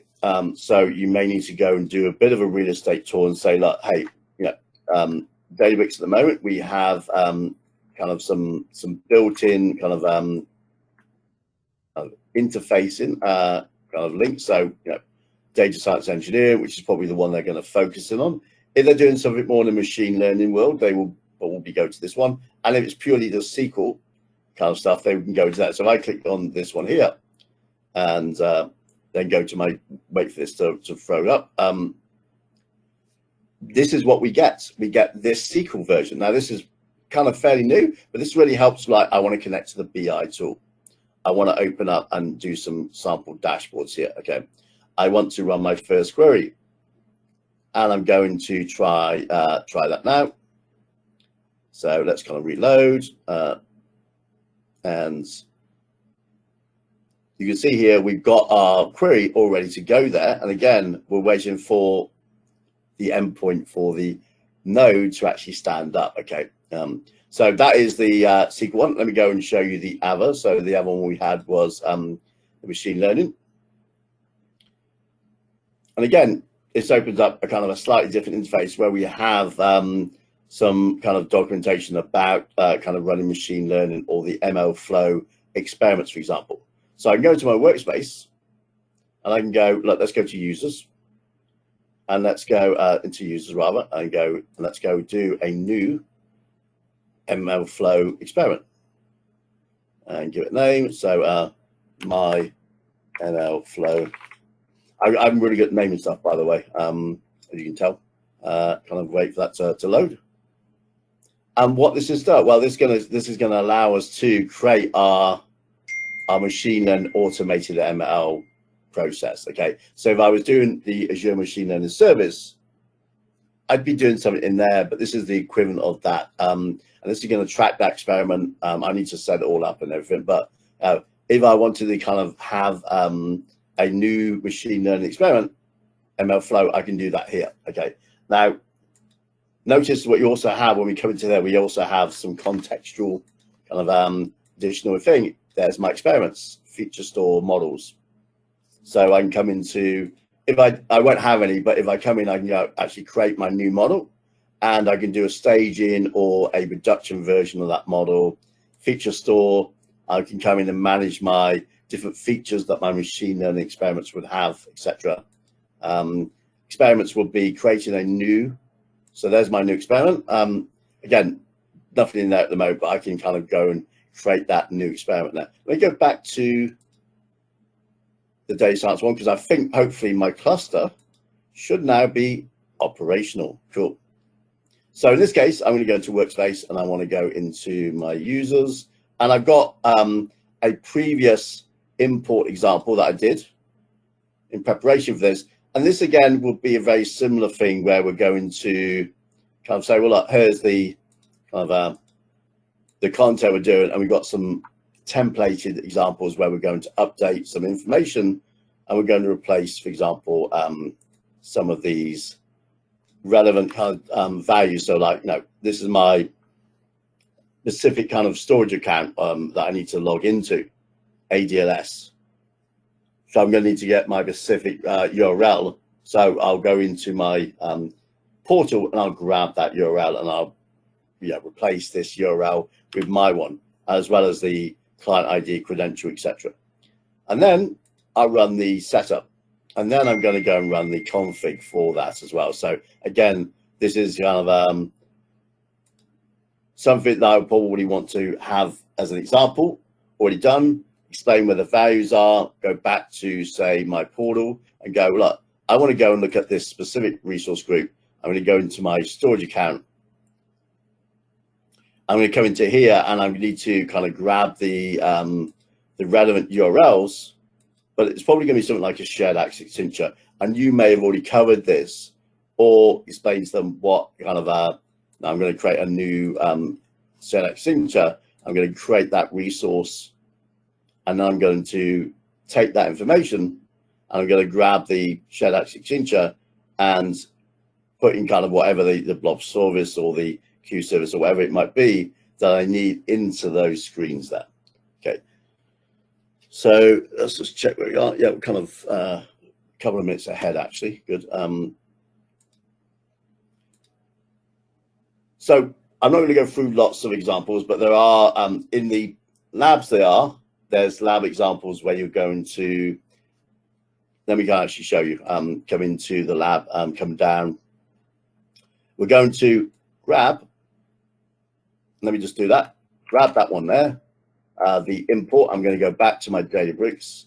I'm going to go into my workspace.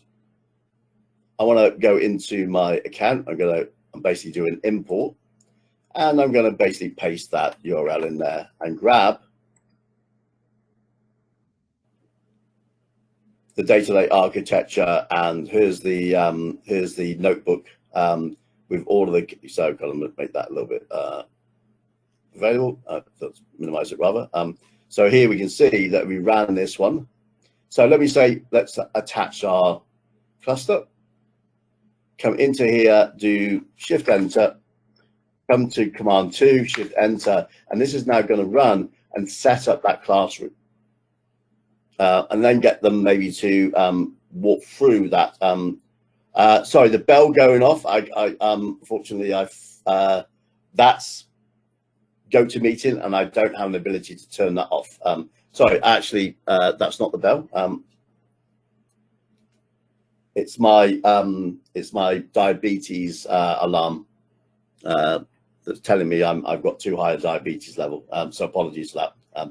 I thought it was the people joining or leaving, but it's not. It is this device here that is kind of monitoring my levels. Okay, so that is kind of done, that one. I'm going to Shift Enter, and I'm running the second one. So I'll kind of go through and then kind of have them execute, and then we'll come back and look at the results of that. But what you're going to spend some time probably doing is people will skip a step. They won't know where to go and set their computer up. They won't go and read the instructions. Okay. So just be kind of know, okay, I know how to, where this is in my lab guide. It's task 2. Come down here, grabbing that content and just throwing it in. That's kind of where we're going to. And then we would kind of run through all the other steps. I'd also probably be aware of how long this would take.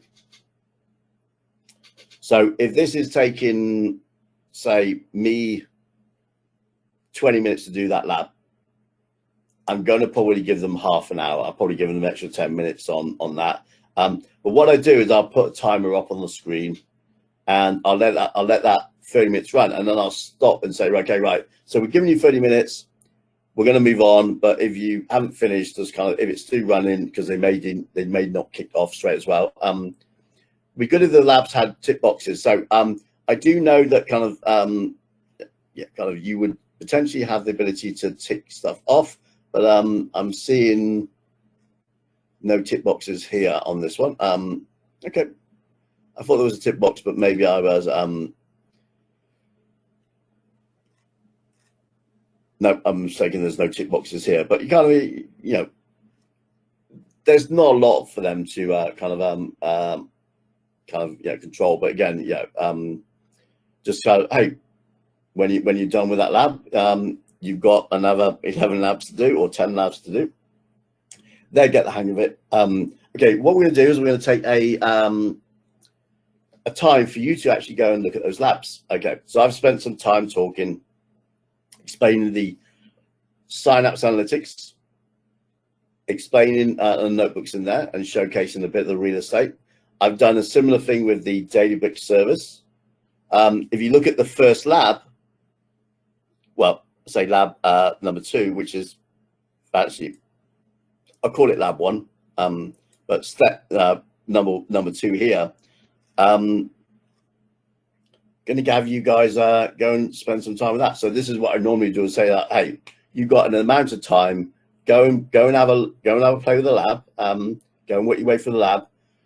We're also going to include a break at in that as well. So we can say, hey, also it gives a little bit less of a pressure time for them, because they've got like, oh, I've got an extra 10 minutes for my break. So what we're going to do is we're going to look at the time now. It's like 22. So we're going to give you 20 minutes for the lab, because it should be enough. And then we're going to give you another 10 minutes. What we'll do is we'll come back in 30 minutes and we're going to see how you got on with using the labs. We'll get some feedback, okay? And then I'll be spending some more time talking about some of the other technologies. So we've got Cosmos DB to talk about. We've got HTAP, which is the hybrid transactional analytic processing capability. We've got Azure Data Lake Store to get into a little bit more content with, etc.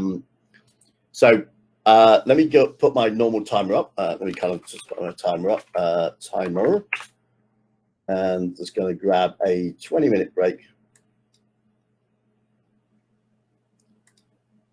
And put that up. One sec. And ready to go. So when this ends, I'm going to put another 10-minute break up. So 20 minutes to do the lab.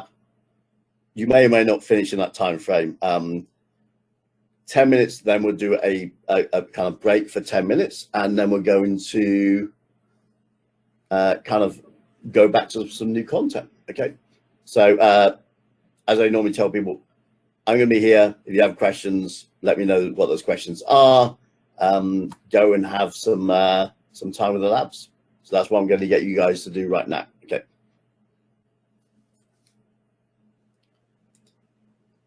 Okay, so I will be here if you need me though.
Okay, so it seems to be missing Azure Databricks. So if I go to Cloud Labs, go to the resource group,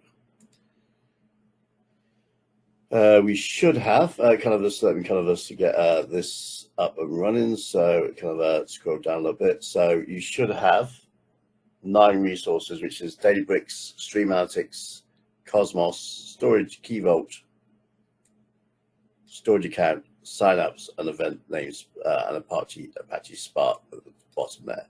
So inside of your Cloud Labs, go into the resource group, whatever its name, it'll be data engineering signups with some numbers. Go into there, you should have 9 resources. If you don't, then there's an issue with the provision of that specific lab. But look inside of your resource group, and you should see all of those resources, and make sure your filters aren't on, because that's also maybe a reason why you're not seeing them.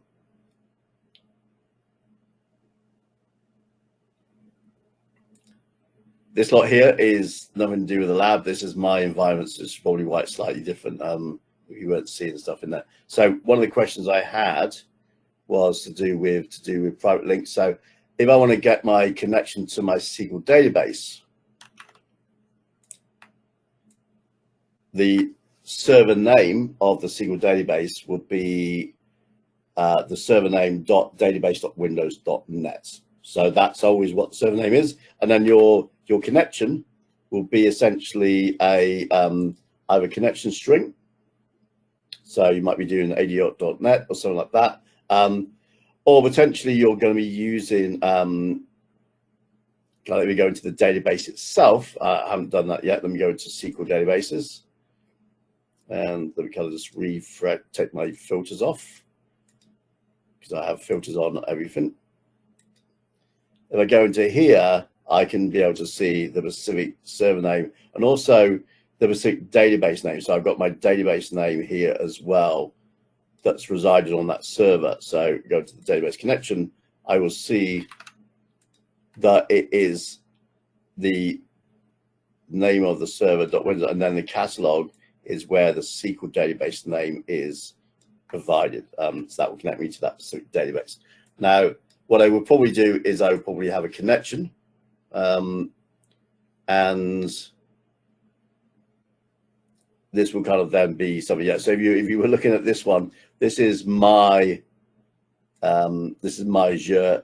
This is the Cloud Labs. Okay, so this is the one that you would have been looking for, I suspect. Okay. All right, let's see how many minutes we got on the clock, but 6 or so. Cool. Okay, so we'll see you guys in about 6 minutes. We'll take us to about 5 past, and then we'll do another 10-minute break. Take us about quarter past. Okay.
Okay, the timer has done its thing. Let me kind of dismiss that. I'm going to reset the timer for a 10-minute break this time. Actually, I'll tell you what, I'll do 15 because I think I might need an extra few minutes myself. And 10 is quite short, so we'll do a 15-minute break. Takes us to 1:15 because I can't do maths today by the looks of it. If you have any questions or need assistance, do let me know, and kind of running it. So if you're having an issue with logging into your Databricks, and I kind of see one user has a similar thing, let me kind of show you what you need to do. So let me kind of just kind of go into my Databricks. So basically, if you're trying to connect to your Databricks and you click on this nice big red button and the thing doesn't work, okay, what you can do is like click on that and it will probably try and load Databricks here. Okay, so what you can do is you may get this error. Okay, and I've seen this before. Okay, so what we need to do is we need to go to the Databricks login. So let me kind of just go to go back a level. So let me go back. Okay, so I'm going to go to where was I doing this before? So you see where we got this URL here. Okay, click on this URL. And you'll probably find it works. I don't know why. There seems to be there's a little bit kind of something there. So what you need to do is go back to your workspace and go to the URL and click on that URL. So sometimes the launch that workspace button, I've only seen it happen recently. So I don't have the gotchas documented. But when I do come across these problems, I often kind of remember them, and I'll do that. So often with the stuff like Databricks or Synapse or one of the other services where you have to log in and you try to click something that's going to kind of log in on your behalf, that doesn't always work because of maybe a cookie or something else. So I just go back to the URLs and always just click on the URL, and then that usually takes me through to the login process. Great, you can share a list of them as resolutions as part of the TT. I don't really have a list, Aaron, because it can vary from course to course, and often it's most of the problems is when people do what we call a kind of Azure subscription, and they're trying to struggle with that subscription, trying to log in and their own subscription, etc.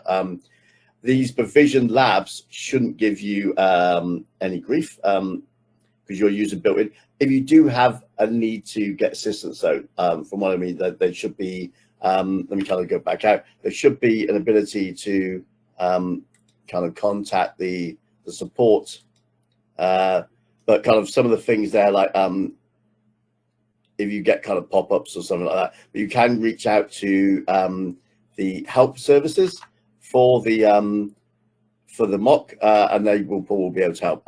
Again, your instructor could normally help you, but if you're the instructor, you might have to try. You might kind of need to figure these things out for yourself.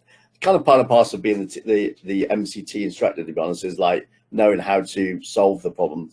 Most of the problems, though, are usually to do with logins, like that. Okay, I'm just going to go into my login. Let me log out. There we go. Actually, there we go. Close it out. Close that one out.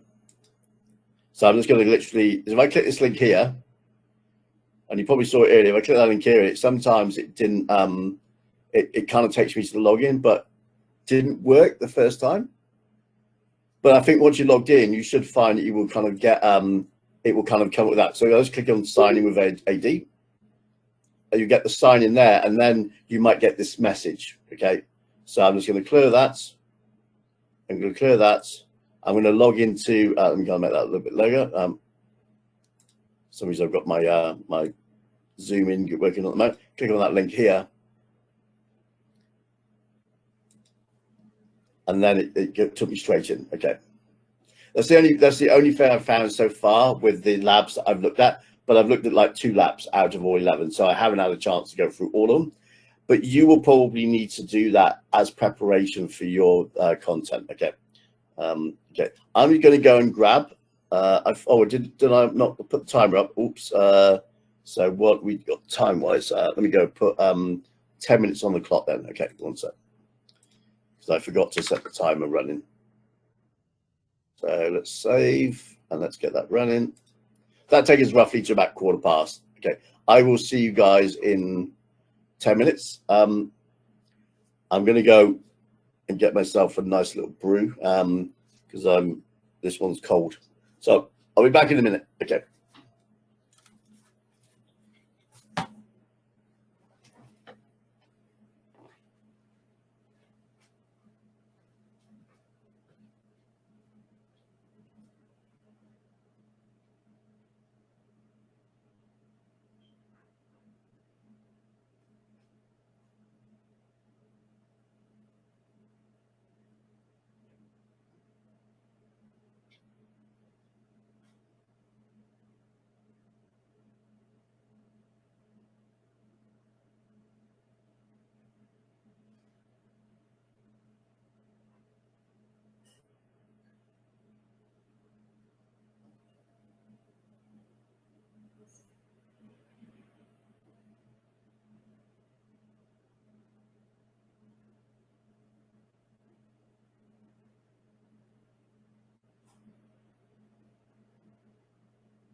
Right, a few minutes to go.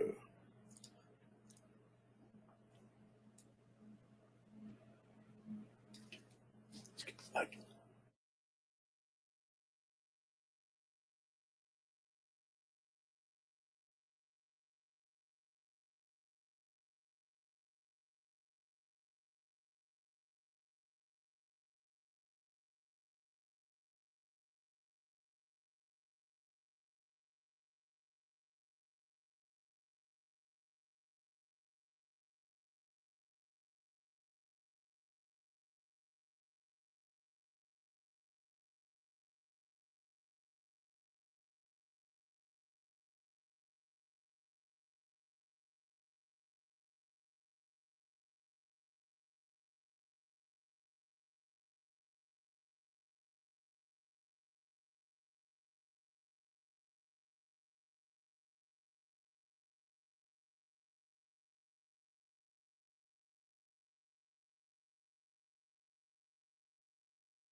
Back in the seat. Okay, got a couple of minutes.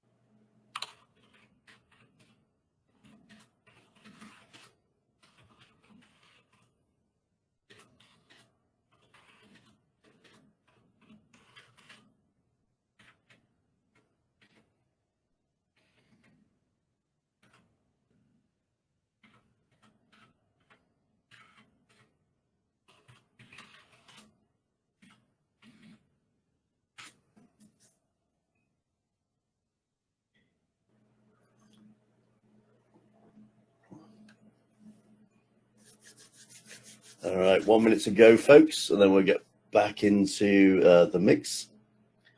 Just put a quick question out to everyone. Is this session helpful?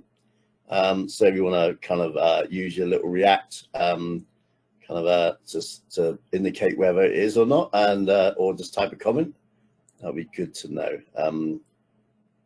Always good to get a little bit of feedback as we go, rather than get to the end of the day and go, yeah, that was horrible. Tell me now if it's horrible. Hopefully not. Hopefully it's all good. But I don't know because I'm not on the your side of the fence. Okay, so we've got what, 30 seconds? About 15. Okay, cool.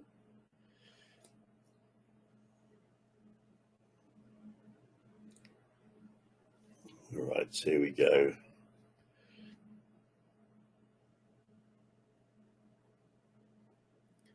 All right, the timer has run its course. Let me get rid of that for a second. Just kind of move that out of the way. Don't need that anymore. Dismiss that. Cool. All right, so we gave you a bit of opportunity there just to jump into your labs and kind of just get through it. Obviously, you know, reality, a student would be kind of working their way through the labs, you know, doing lab 1, lab 2, etc. But I just wanted to get you a bit of a feel for it. So whether you finished it or not, I don't think really is that critical right now. But you can see the lab environment, you can see how it's kind of set up, etc., and the type of instruction. So this would be very, very similar to what you would see if you went into, let me go grab the GitHub stuff I have for this. So I want to go down to, oh, one other thing I haven't shown you, let me actually just bring that up as well, because I want to show you the collections. I'll come to that in a second. But let me go grab that GitHub. Oh, there it is. It's already there. Cool. Let me kind of get rid of that one then. Okay. So in the GitHub, we have, essentially, we look into each of the modules. We will have the kind of lab and the instructions. So this kind of information is obviously very similar to what you would do inside of your instructions there. But I kind of personally, when I'm doing it, I kind of just see if there's any differences and kind of like, you know, how long it takes to do the lab. And I'll put some notes in my head as well. It's like, right, this lab takes me, say, 22 minutes. So I'm going to give them, say, a 30-minute window. And then I'll put the timer up and let it run for a bit. And then when that timer ends, I'll check in and say, okay, well, we're going to carry on. But also, one of the things I do, and I kind of actually just kind of share this a little bit, so may kind of help a little bit in terms of visibility, is when so this is an older 200-201 version, so this isn't relevant for, I don't think I've done one for the 203 yet, is what I do is I kind of figure out exactly how long the labs take and when I'm going to start them and how long I'm going to give them. So I will kind of work out all the different modules. In this case, there'll be 11 modules across the 203. And then I'm kind of like have the module number, the day one, kind of the timings. So I've got a rough, but this is really just for me. This will be something I will have visible on one of my screens somewhere that I will then kind of like just keep a track on progress. But ultimately, you've got 4 days for this delivery. And in fact, actually, what you'll find is probably, if you do 3 modules a day on a rough cadence and give them kind of, hey, you know, try and finish all your labs for the modules 1, 2, 3, or 4, 5, 6, for example, at the end of each day, then you will get them to kind of keep pace. But also kind of then can come back the following day and go, right, let's do a quick recap for 10, 15 minutes and get kind of in. So that's kind of what we were doing. Essentially what we're doing now is like equivalent of a recap. Go, right. So what we covered already was Synapse Analytics, and we've looked at Databricks as well. But we've got Cosmos DB to look at. We have Azure Data Lake. We have Event Hubs. So we'll be explaining what the next set of modules will be in terms of the learners, the objective domain, etc., and do something very similar. So I break it down very similar to this kind of listing here, and I got some rough timings around that. This was a 3-day course, and I kind of broke down the modules with my timings roughly. They are fairly similar. Now, a module lab usually roughly takes about the same amount of time. And what you probably find is you're going to have maybe a 2-hour. In this case, we had like 2 hours at the end of that day. Day 3, to kind of, for those that kind of wanted to go back through some material or you wanted to do some other demos or anything like that. Okay. So what am I going to cover in the final kind of, or the second half of this session? So we've got another hour and maybe an hour and a half or just under, probably, just to kind of complete before we kind of finish off with some Q&A and other kind of resources that we can share with you from the Cloud Labs. So let me just go back to the Cloud Labs environment, and I'm going to go to where was the next one? So I think it's number 7 I want to go to, but let me kind of see which one was it? So where is the? I thought it was earlier. No, it is actually number 8. Yeah. Okay. Okay. No, number 9. Sorry, mostly. So we're going to now look at Cosmos. Okay. So remember we had those lovely diagrams that we showed you earlier, the cosmic notes. That kind of it's like 120 of them or something like that. So how many of these are there now? Sorry, 85. I don't know why I thought it was 120, but there's quite a lot of content in each of those. As you actually just look at one of them, there's a lot of information being shared inside of these kind of these diagrams, etc. Okay, but we're going to look at Cosmos DB. We're going to explain what technology is. We're going to do that. So if you're not familiar, again, you have like documentation. You can kind of like, okay, well, the first thing I would do if I don't know a service, I've not come across it before, I would kind of put them in the direction of some of the kind of documentation, the Microsoft documentation around what a Cosmos DB is. But what I'm going to do is I'm going to kind of jump straight into the mix a little bit. And I'm going to go and open up a Cosmos DB account. I've already provisioned it. It takes a couple of minutes. Potentially what I would have done is kind of take them through the steps, or the lab, I should say, would take them through the steps. Let me get the screen real estate. Okay, so let me come into the Cosmos DB now. If you're not aware what Cosmos DB is, it's essentially a NoSQL or the traditional non-relational database. It's a non-relational database engine. There's a few different API versions of this. The key one is what we call a SQL API, which is what we also refer to as core. So you can see here, I look at what I have provisioned. When I go in, I would have created a SQL API version. Okay, but there's also 4 other versions as well. One is a graph database called Gremlin. We have a table API, which is like the table storage that we have, but we have it in a Cosmos DB flavor. That helps with like scalability of the service, geographic distribution, so replicating that service around the world with a turnkey operation. We have a Cassandra. That's not Rodney's girlfriend in Only Fools and Horses. It's a columnar database. And we have the MongoDB, which is a document database. So we've got these different variants. And if you create that new container, you can see here that what we have is we have the ability to create a database ID. We get to provision the scale throughput. Now, if you looked at the Azure Data Warehouse Synapse Analytics, it had DWU, Data House Warehouse Units, or Database Warehouse Units. We call these RUs those, which is request units. So this is the kind of capacity throughput that we're saying that we want to provision for the Cosmos DB account.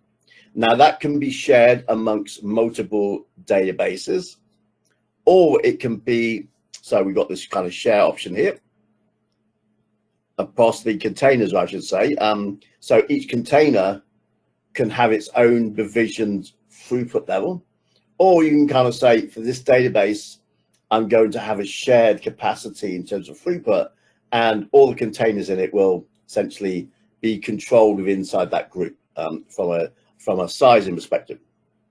Kind of zoom out again.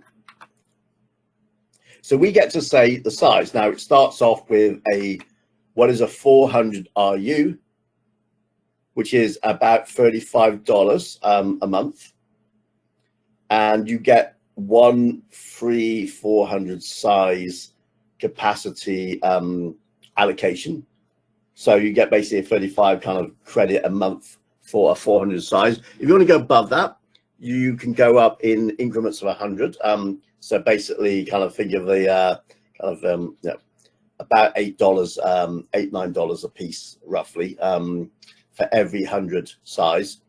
And you then can go up to a very large size. If you want to spend lots and lots of money, you can kind of spend a large amount of money on these things. And when I say a large amount of money,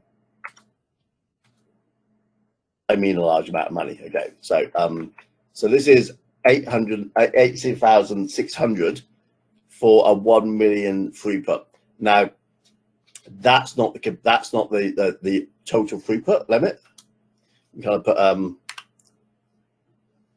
one second, get the cursor in the right place. I could put another 0 on the end.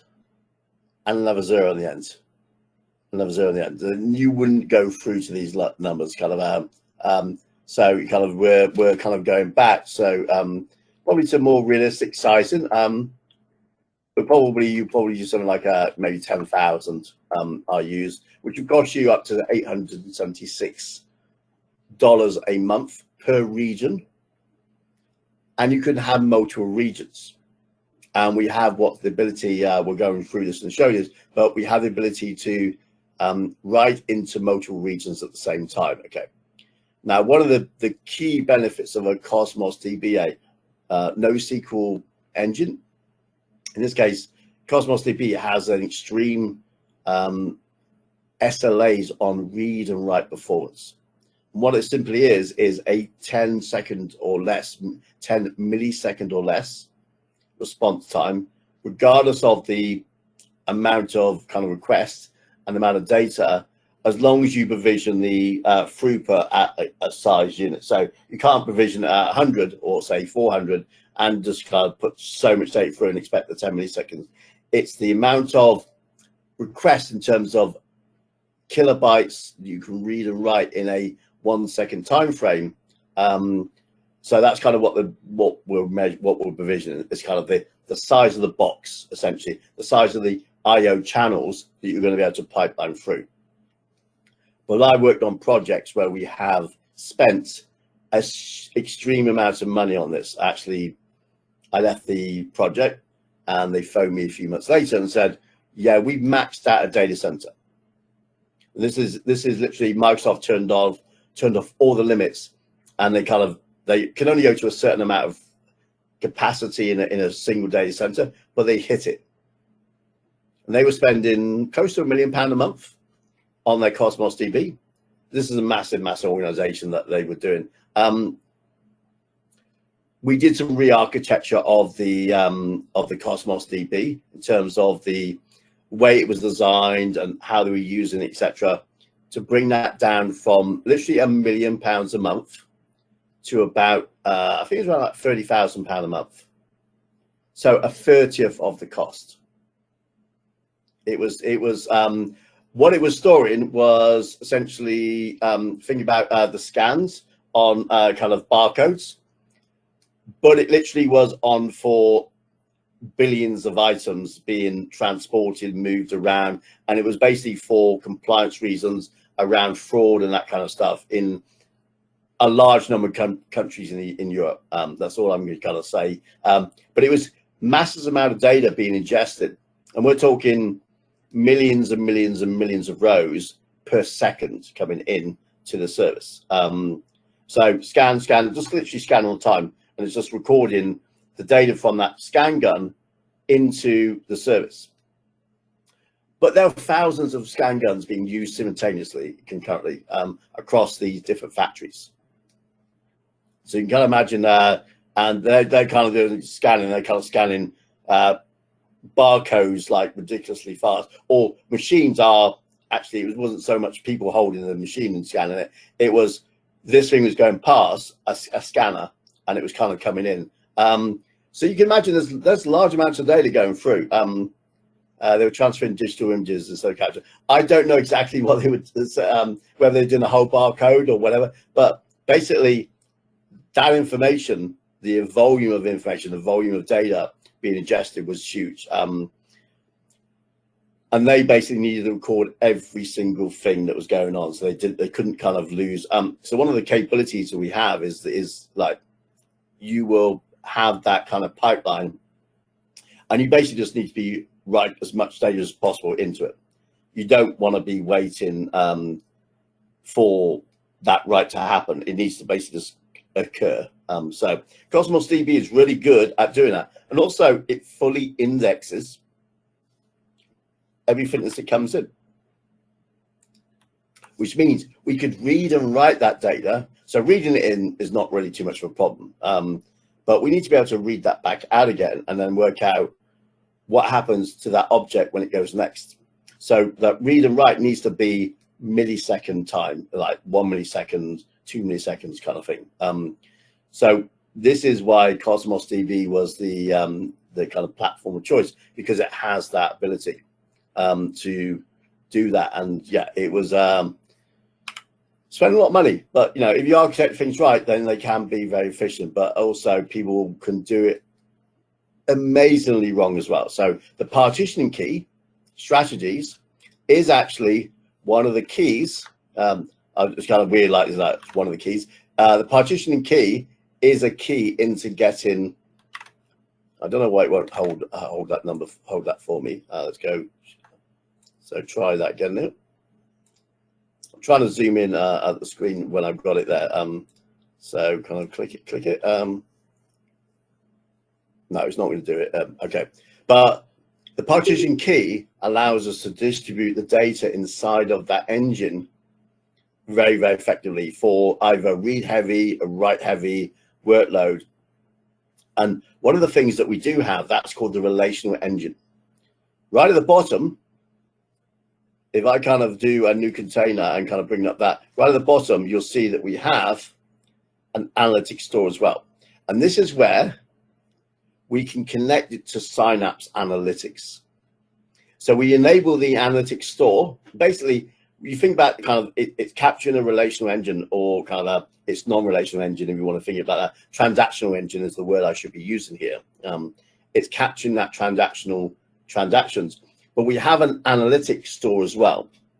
So we can perform near real-time analytics on data as it comes through the system, as it's being kind of hitting the system, without essentially impacting the transactional system. So data is streaming in, being read and written and read back out of transactional, but we can go and perform additional analytics on that data without affecting the performance of that transactional engine as well, which is no other system I'm aware of has that ability at the moment to kind of do that kind of near real-time analytics.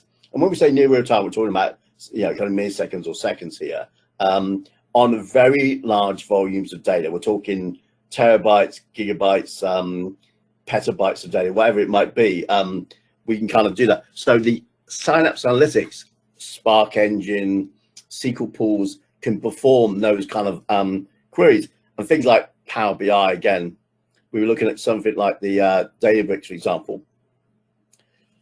But we can connect what is called a feature inside of Cosmos called the Synapse link. So what this simply does is, if you've got Synapse Analytics already in play, you can go and enable the Synapse link here in your Cosmos DB database and go, okay, I'm now connecting the kind of channels between these services inside of Azure, the backbone, in order for me to go and use that compute in Synapse to read the data in the analytics works storage engine that we have in Cosmos and be able to do a whole bunch of analytics there without moving the data, because we're just storing it in Cosmos. So we call that HTAP, hybrid transactional analytic processing. Basically, you'll see inside of the modules that kind of towards the end, I think kind of module 10 or 11, that they go through and talk about that. So that's one of the things that you need to be aware of. But Cosmos DB is an amazing tool, because what we can do is we have, for example, right now, a single kind of deployment. And that, I think, is in West Europe or North Europe, whichever one it is. I think it's West Europe. Let's have a look. Yeah, West Europe. There we go. Let me kind of move that out of the way. So we have a West Europe. Right. But we don't have additional reads or additional write regions at the moment. What I'm just going to do, I'm just going to click a button. I'm going to click the North. You can probably see it here. If I click it, I now have a North Europe read region. I could enable it to be a write if I wanted to, but I'm just going to leave it for read. And I'm just going to click save. And what this is doing right now is provisioning a copy of this database and the containers in it in North Europe data center. Now, that has two things that's going to happen. One, we'll have a read-only copy in North Europe, but the writes will only happen in the West Europe data center version of that Cosmos. we could go and change it so that we could write into either, by the way, but you know, there's a reason why I'm leaving it here for now. But it costs me more money. It doesn't come, it's not free like today's training.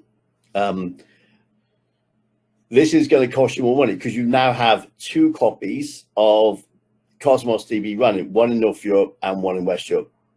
Okay. Now, clearly we've got one that's read and one that's write, but essentially we still have both. So you will get billed for the additional request units and storage.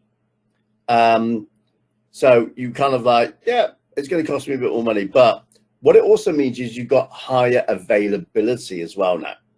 Because if one of those regions becomes, you know, impaired in some way, you know, a DNS outage or something else, for whatever reason, the client can't hit, or your application can't hit that database, that Cosmos DB, potentially go and hit one in North Europe instead of West Europe. But you can see we have lots of these kind of entries around, so we can go and make a bunch of these. And you notice I just click that button, click save. That is now configured a new database region. It's still updating. There's still a little bit of kind of doing. But I also have some new abilities. I can do a failover. So I can make my right region, West Europe, and I can move that capability into the North Europe region, North Europe read region instance. I can say, well, rights in instead of West, make my rights in North. You can have an automatic failover on and kind of some internal SLA items that kind of it pings it and basically doesn't get a response for a certain amount of time. It kind of will do an automatic transfer. Or I can go and say, hey, I'm going to do manual. I will do that in a second. I'll do the manual one myself. But I'm just going to go and now click manual. It's going to say, look, no read regions because we still haven't fully stood up the North Europe one. Okay, so once I do have one there, I can choose it and then I can click OK. So let me clear that for a second. I'm going to wait for this to finish. So while it's doing that, let me talk to you about another capability: consistency. Excuse me. Time for some water. Okay, what we refer to this is the consistency of our overall kind of containers and databases. Okay, so it's our default, and we have 5 levels. Now, generally, when you talk about NoSQL, you would talk about strong consistency or eventual. That was kind of the 2 options that we had. You were very strict in terms of how kind of the changes were being kind of replicated and being applied in all the different kind of locations. Or eventual was like, it will get there at some point, you know, not sure when, like trains coming into London. I know there's one coming, but I have no idea what time it's going to arrive in the platform. That's kind of eventual consistency. Strong would be trains that run in Japan, where they literally on the second they're there and they leave, bang, gone. Okay. We have 3 others. We have our session consistency, which is the default and most used consistency level because it's the default and nobody bothers to really change it, and you probably won't need to. Simply that refers to I read my own rights. I eat my own dog food. What you're doing is you're saying, whatever I write, I'm going to be able to read in this session. So my current session, I've got the ability to do that. There's other sessions going on behind the scenes. I may or may not see those data values, depends on the consistency level and also kind of the bandwidth and all the other changes that are happening, etc. We have what we call bounded staleness that sits between strong and session. So like kind of a mid-level.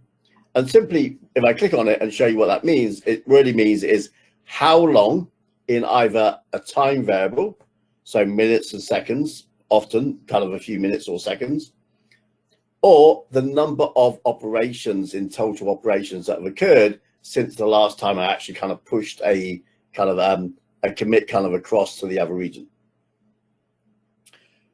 So it's called staleness. It's like how many changes am I going to allow to happen in a time frame or number.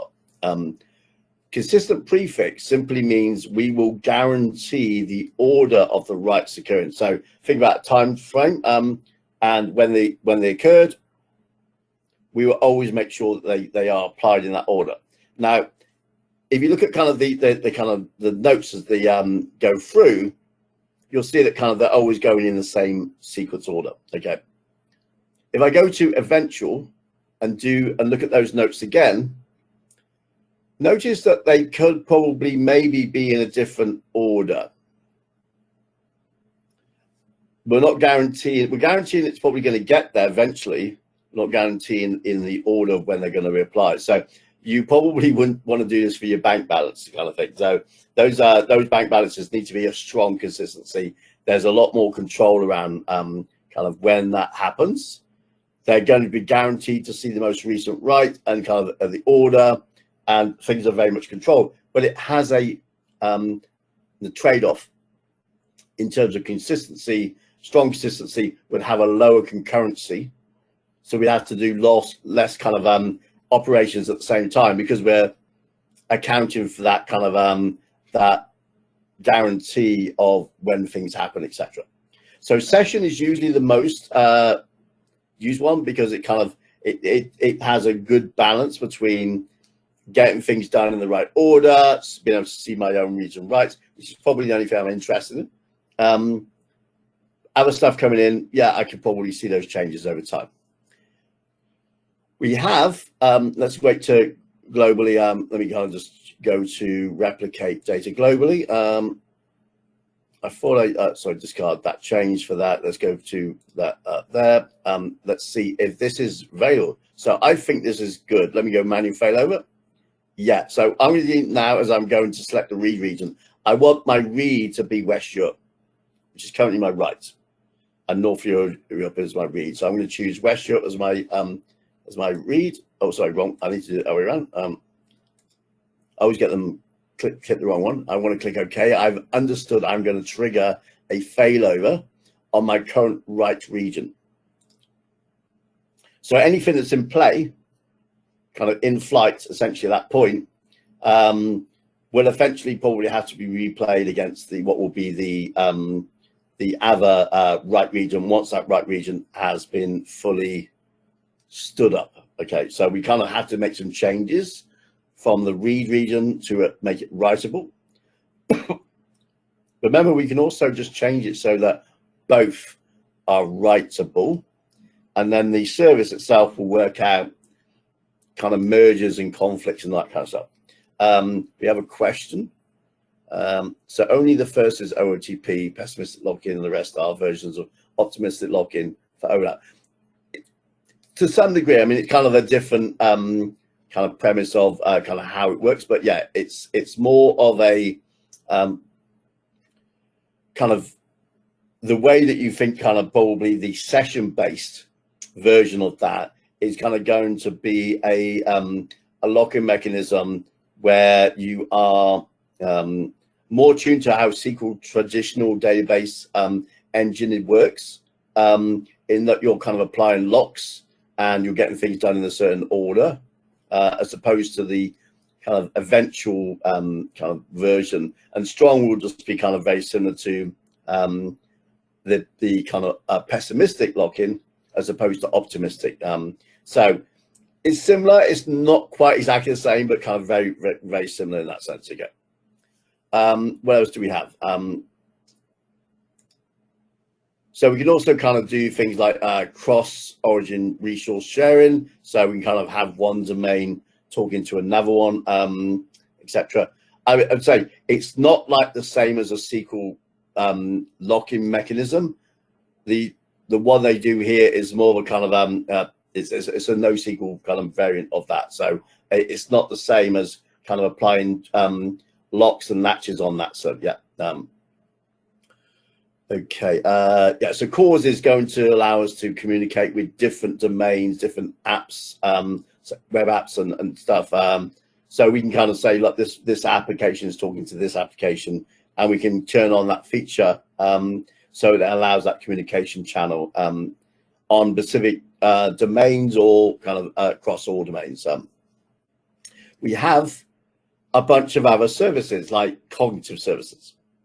So we can add one or more of the cognitive services to the Cosmos DB account to allow us to have, let's say, a vision cognitive service or a speech cognitive service kind of being added, as well as something like Azure Functions as well. So so we'll kind of decide the container in the database, and we'll go into, in this case, we don't have a function app already provisioned, but if we did, we could actually kind of create one up and kind of make that available. So again, kind of applying compute code or code functionality to your Cosmos DB data using sort of like a scalable Azure function.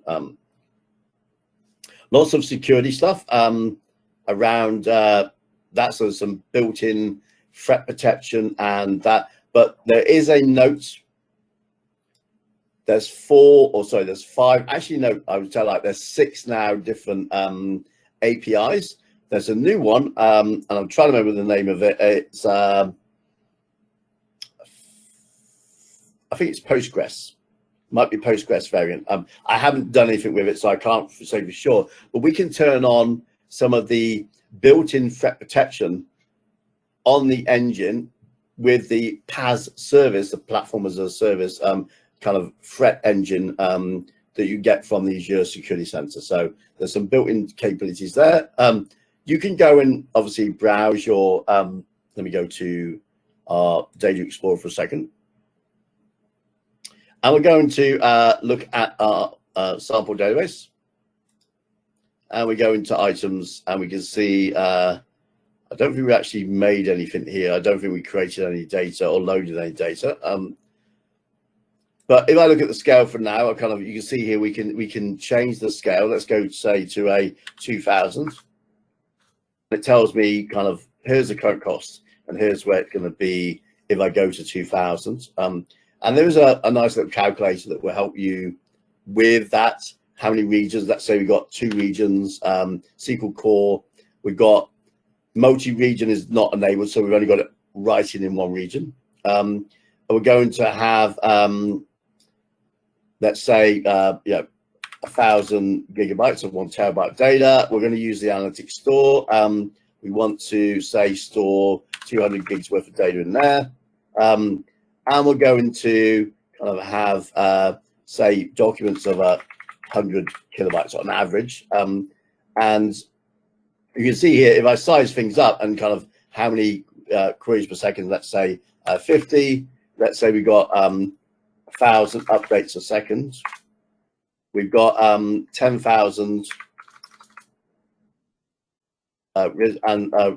read points per second, say 5,000. Okay, so we can kind of size it up, and it would tell me kind of it would calculate the amount of cost for kind of doing that. I put some reasonable numbers in here to get the numbers to go up a little bit here. But you kind of see that, hey, you're looking at nearly 50,000 for a month there. Okay, but where's the cost? Pretty much, well, it's 36,000 here and 12,000 there. Okay, so the transactional workload is costing you 36,000. The analytic transactions is going to cost you 12. So you would only really put this in if you need to do these analytics and you're happy to spend £12,000 a month on that. Okay, but what you probably do is then go, well, look, is there a way I can make this more efficient in terms of, let's kind of where the kind of numbers are. It's basically, we want to ingest it and we're doing grades. And we're looking at kind of 480,000 RUs required for that ingestion of that throughput, which is 10,000 creates a second. That's a lot of creation. So if I go back and just take a 0 off the end, okay, and then recalculate, that 49,000 now is only 13,000. Okay, so you can see that there's a big difference in terms of where the cost comes from. But we can do some good kind of design partitioning. We can even kind of work out the indexing strategy to make it maybe more efficient. So the RUs become really, really efficient. So if you think about it, like if I've got 1,000 crates per second, 1,000 new documents a second, kind of requests a second, the more efficient I make those in terms of how quickly they do, the lower the IUs I need, the overall cost of this service is going to kind of go down and down and down till we kind of get down to that optimum pricing strategy again. So you will need to have some good design strategies, and that will kind of be, is it a read heavy, a write heavy? What kind of documents? What's the size of those documents? What is the design we're kind of using to store that? So we can have kind of documents that have like embedded hierarchies, etc. So there's things that we can do to make it more efficient, but it's all about RU. The more RU, the bigger the number. The less RU, the smaller the number. So we make it as efficient as possible. But we can do some really cool kind of analysis on that. And also, one of the things we can do, we can make this scale up and down.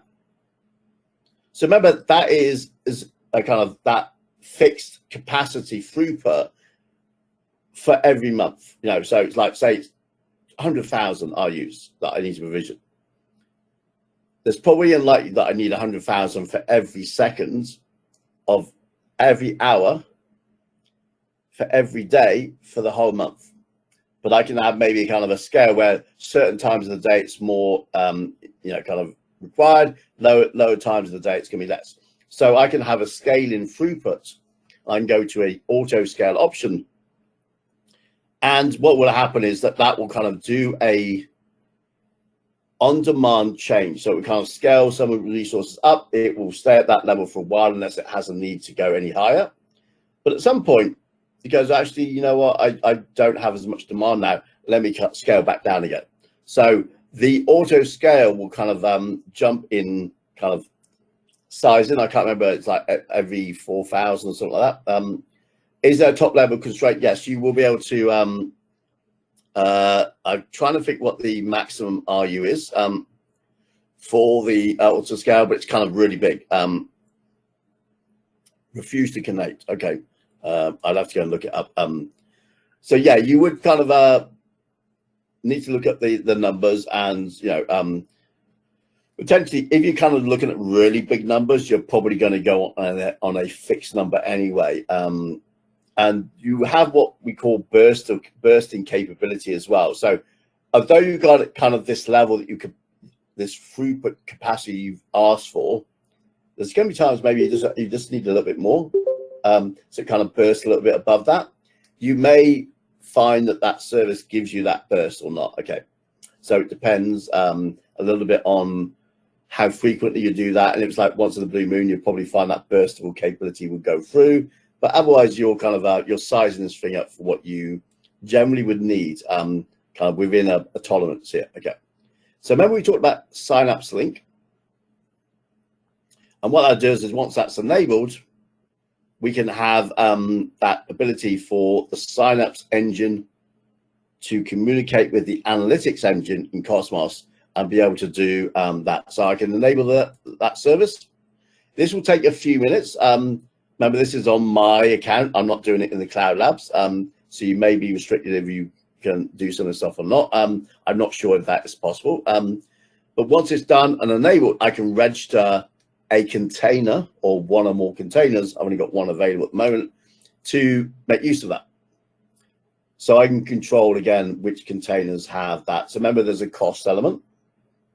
And we're looking at really small RU for us, as I'm talking pounds and pennies really, rather than tens of thousands of pounds here.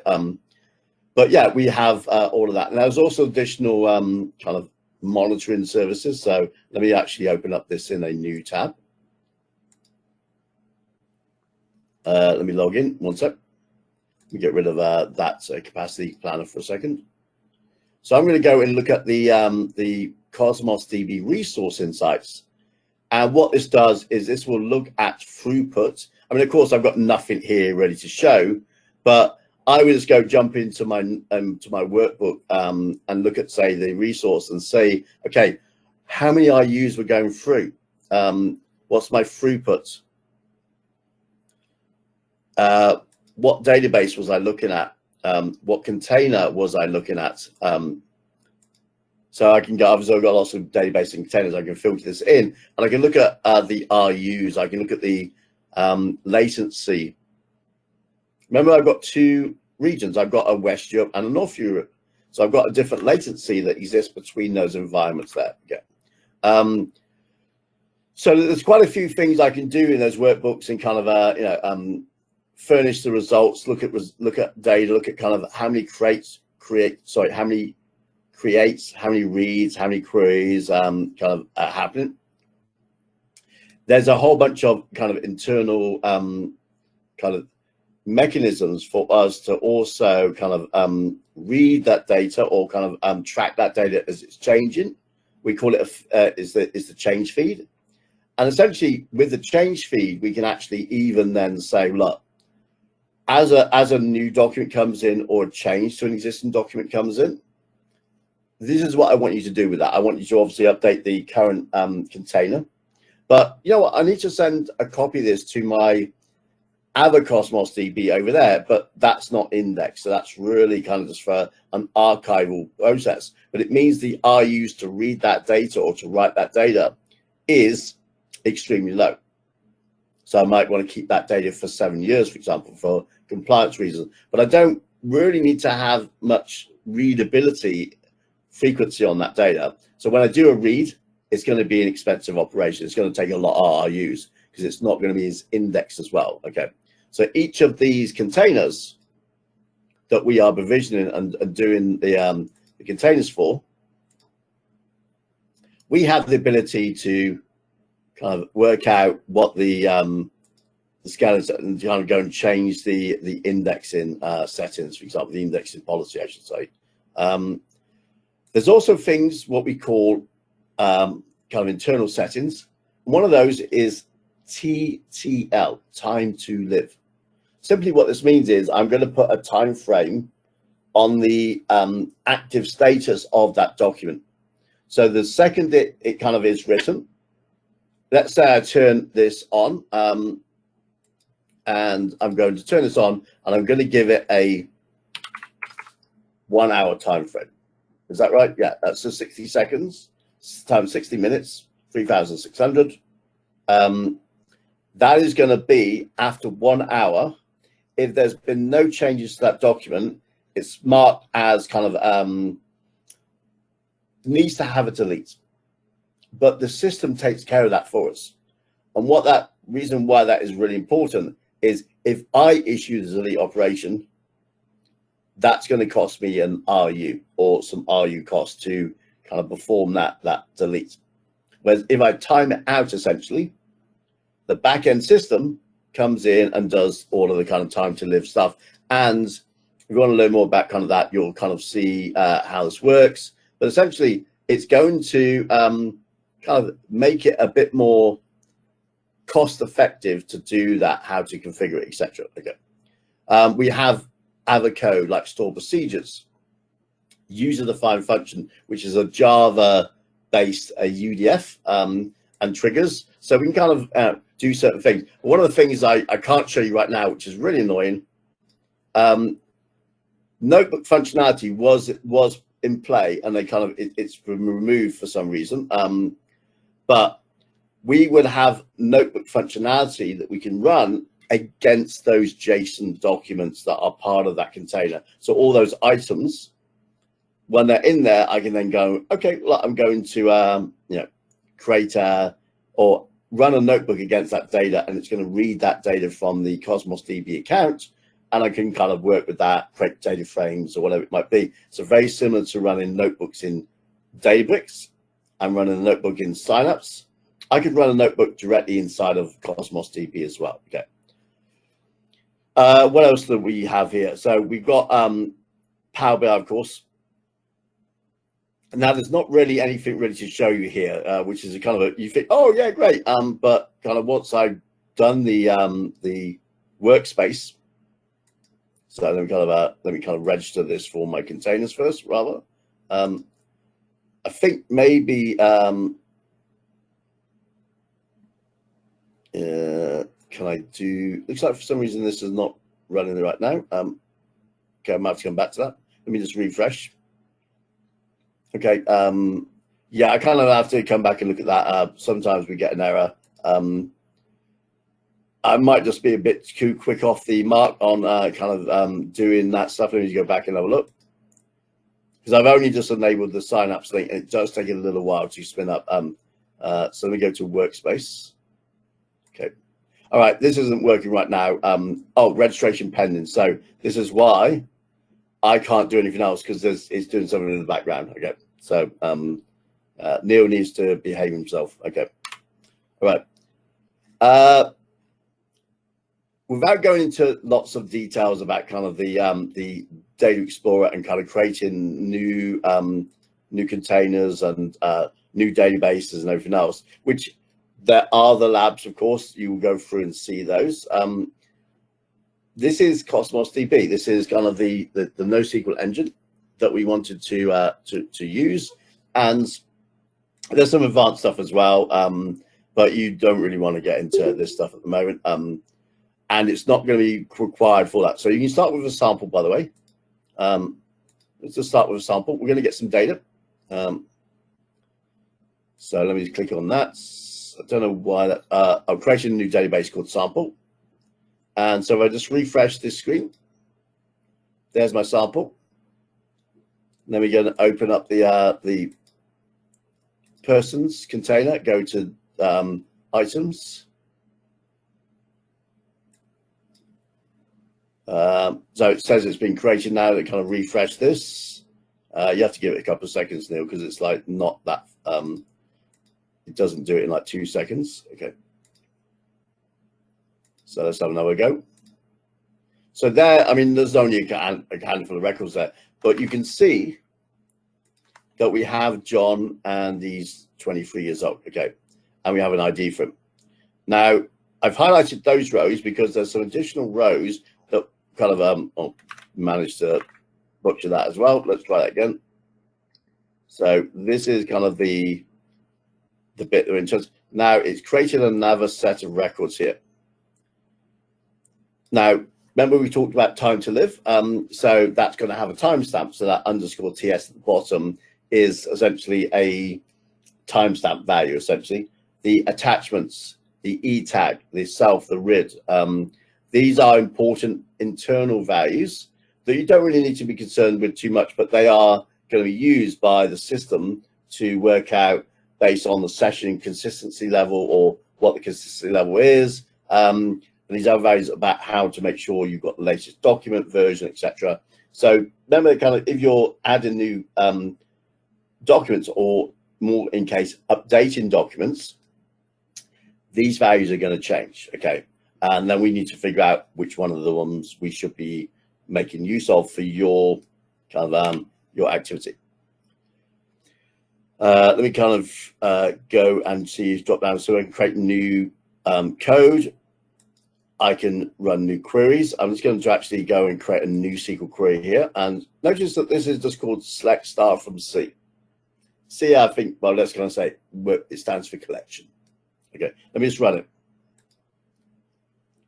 Yeah, okay. So there's those 4 records. John, Veronica, let's go and see who else we have. Some unpronounceable number value, and then also but let me go to query stats because I want to show you this stuff. Okay, so let me kind of minimize some of these so we can actually kind of focus in on this. All right, you know something about request units. So this query, this select query, took 2.32 RUs. Now the documents are tiny. There's 4 of them. The total retrieved document is just over 1K. And you can see kind of it took 0 milliseconds to respond. And actually, the document load time was 0.03 of a millisecond. It's pretty fast. And then the one below that is engine execution time was 0.01. So yeah, it's a 100th of a millisecond to perform that engine execution. Okay. I got a lot more kind of per query metrics if I need it. But basically, if I run that query and kind of just ran it again, let me go run it again. Cool, let me execute that. Okay, so I'm just going to check it. So 2.32. I know it's going to be the same each time, by the way, because essentially it's deterministic based on somewhat kind of the number of documents you have and the size of the index pool and that kind of stuff. But basically, these will always read about kind of between 2 and 3 million RUs. Okay, so we have a very consistent calculated value in terms of how many RUs. So we can actually do some sizing calculations, work out, right, based on these number of documents and the retrieval, etc. That would kind of be, now, if I did 10,000 documents instead of 4, it would be about 2.32 million RUs. If I had 10 million documents, it would be about 2.32 RUs. The volume of RU documents won't really affect. Now, there's some variance in terms of a point something of an RU kind of generally, because essentially it's all about how many documents are being returned. So if I said star from C and there was 4 records, it's going to return 4. If there's 40 records, it will probably return 40. If there's 40 million records, it will probably return 1,000. It's going to cap it at probably 1,000 unless you tell it to return more than kind of these kind of limits. So it will traverse the whole lot. It will query it. It will probably look at if you're looking at averages and stuff like that. But if you're doing summations and stuff, it's probably going to be very, very efficient. Remember, we got transactional engine and we got an analytics engine. So be careful on kind of when you run what type of query. Remember that story I said about them spending £1 million? It's because they were basically trying to do the analytics on the transactional engine. And I went, well, hey, let's just turn on an analytics engine. Unfortunately, there's one little gotcha. It's a kind of tiny little gotcha. Little gotcha is that you need to turn on analytics when you provision the container. If you got 200 million records in your current container and you want to turn on analytics, you got to build a new container, turn on analytics, and then import 200 million records. So what we did is in that example, by the way, what we did is we created a new container with analytics on it. But on the change feed, we said, okay, now send a copy of it to this other analytics engine whenever there's a change. So new records went in automatically, change ones went in when they got changed. And so basically the ones that timed out, TTL, we don't need them in the other one anyway. So that was kind of we didn't have to move all 200 million and then start getting rid of a bunch of them. So this is some of the scenario stuff again. But we can define the RUs, and store procedures and functions will essentially be a way of making that more efficient in terms of the batch processing of that data. Okay, so you can see here we've got more of a kind of a syntax that kind of needs to understand, to write, that's going to kind of look at the change feed, read it, find new documents, kind of explore those. But basically we're getting it from the collection, and basically collection is just query those documents. So whatever the container is, etc. So we can make this far more efficient when we do that activity. Okay, I don't have any more to load. I don't have a notebook I can use as an example, which is unfortunate because that's a really cool one. So the new notebook functionality is off. We can also connect it to our friend, Mr. GitHub. Okay, and we can also go and run our terminal window. So these are currently turned off, but I can create new containers and new databases. Again, we would go into a lot more detail if I was actually doing this for real. But one of the things we can do also is define kind of the amount of parallelism that the service has. What else? The other thing I was going to show you. Oh yeah, the quick starts. Okay, So the quick start will actually allow you to go in and say, choose your engine type, language, and actually create a new, let me show you this. Let me click on the items collections already created. I'm just going to click download. Okay, so I'm actually going to grab that zip file. Okay. Sorry, I don't want to do that. I want to go into here. Sorry, my mistake. And I want to go into the items collection. And did I do that right, Neil? One sec, maybe kind of go back. So, let me do it on the sample one. That's probably better. Well, so I want to go in and I want to create a. So what was I doing here? 1 second. Okay, I can't do it because we don't have it turned on. So okay. So what I was going to do is show you kind of when we create that sample. Let's say if I went into, I think I can do it with, can I do it with Python?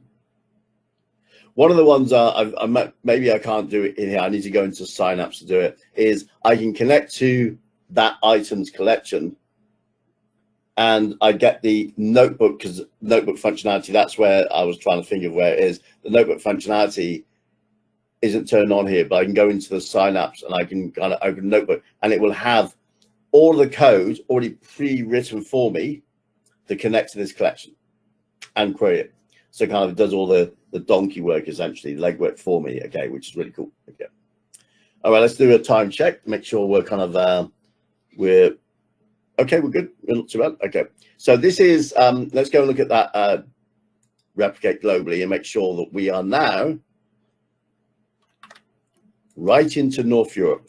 Okay. So we've done that switch. Okay. West Europe has become read.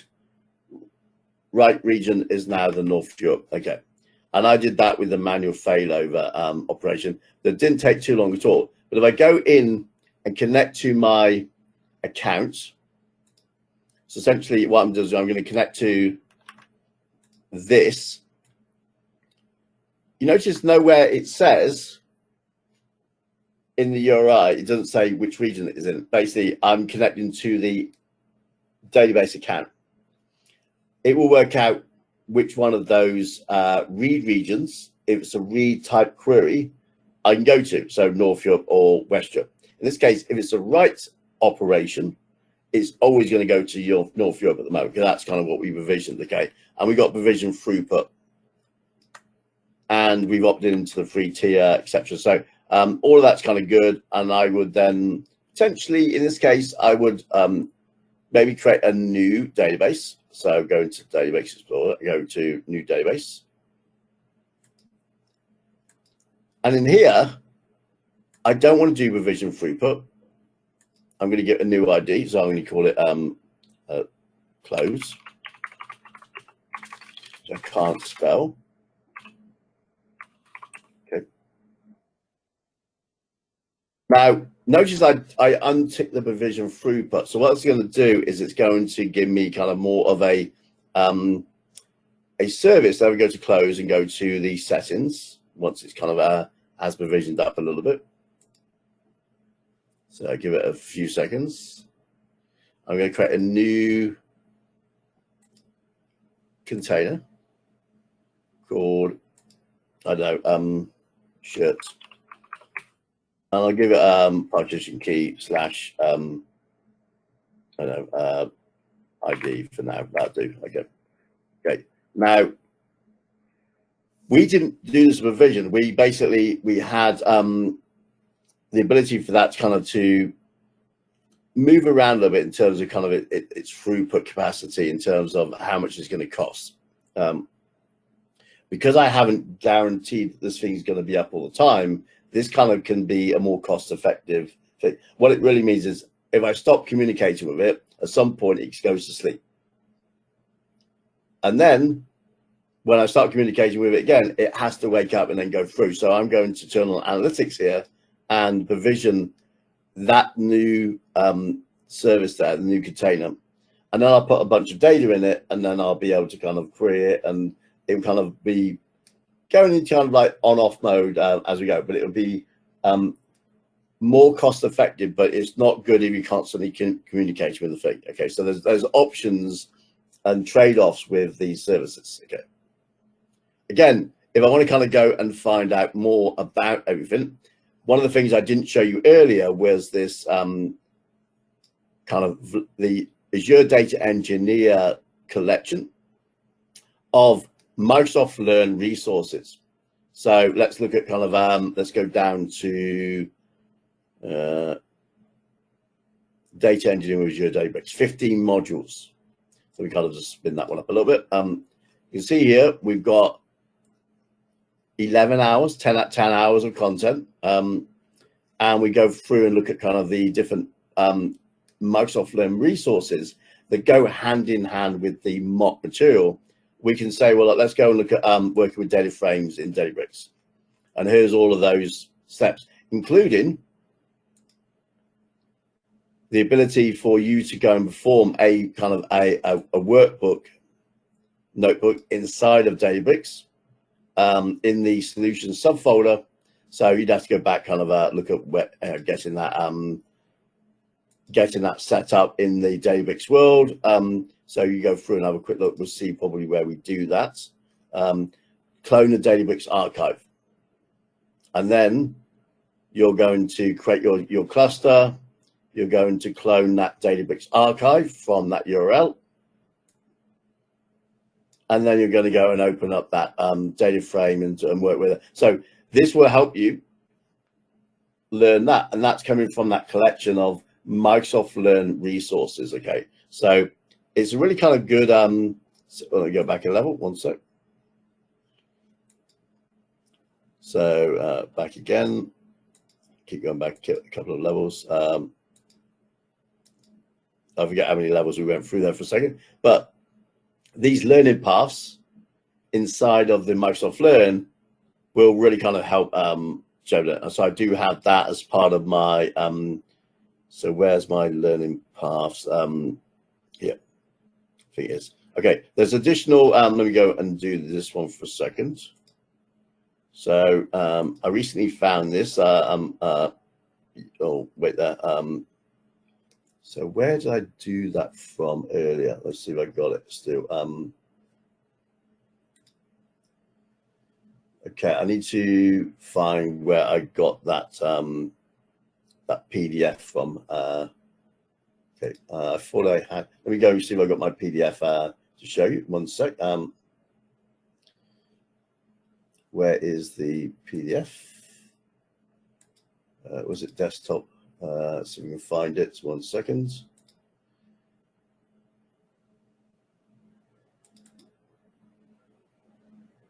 Okay, I can't see that PDF for now. Let me try downloads so we can find it. So I need to move that over there for a second.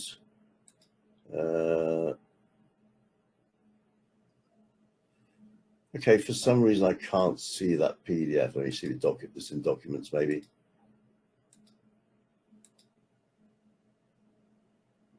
Okay, not finding it either. All right, I'll go and look at that later. But basically, there was a PDF that was available. For some reason, I can't see it right now. That explained the kind of different modules and the different focus, and if you were kind of doing something. So I'll try and find a link for that. But yeah, it's an, let me see if we got 8-week study guide. 8-week study guide. So we can spell it. Study guide. DP-203.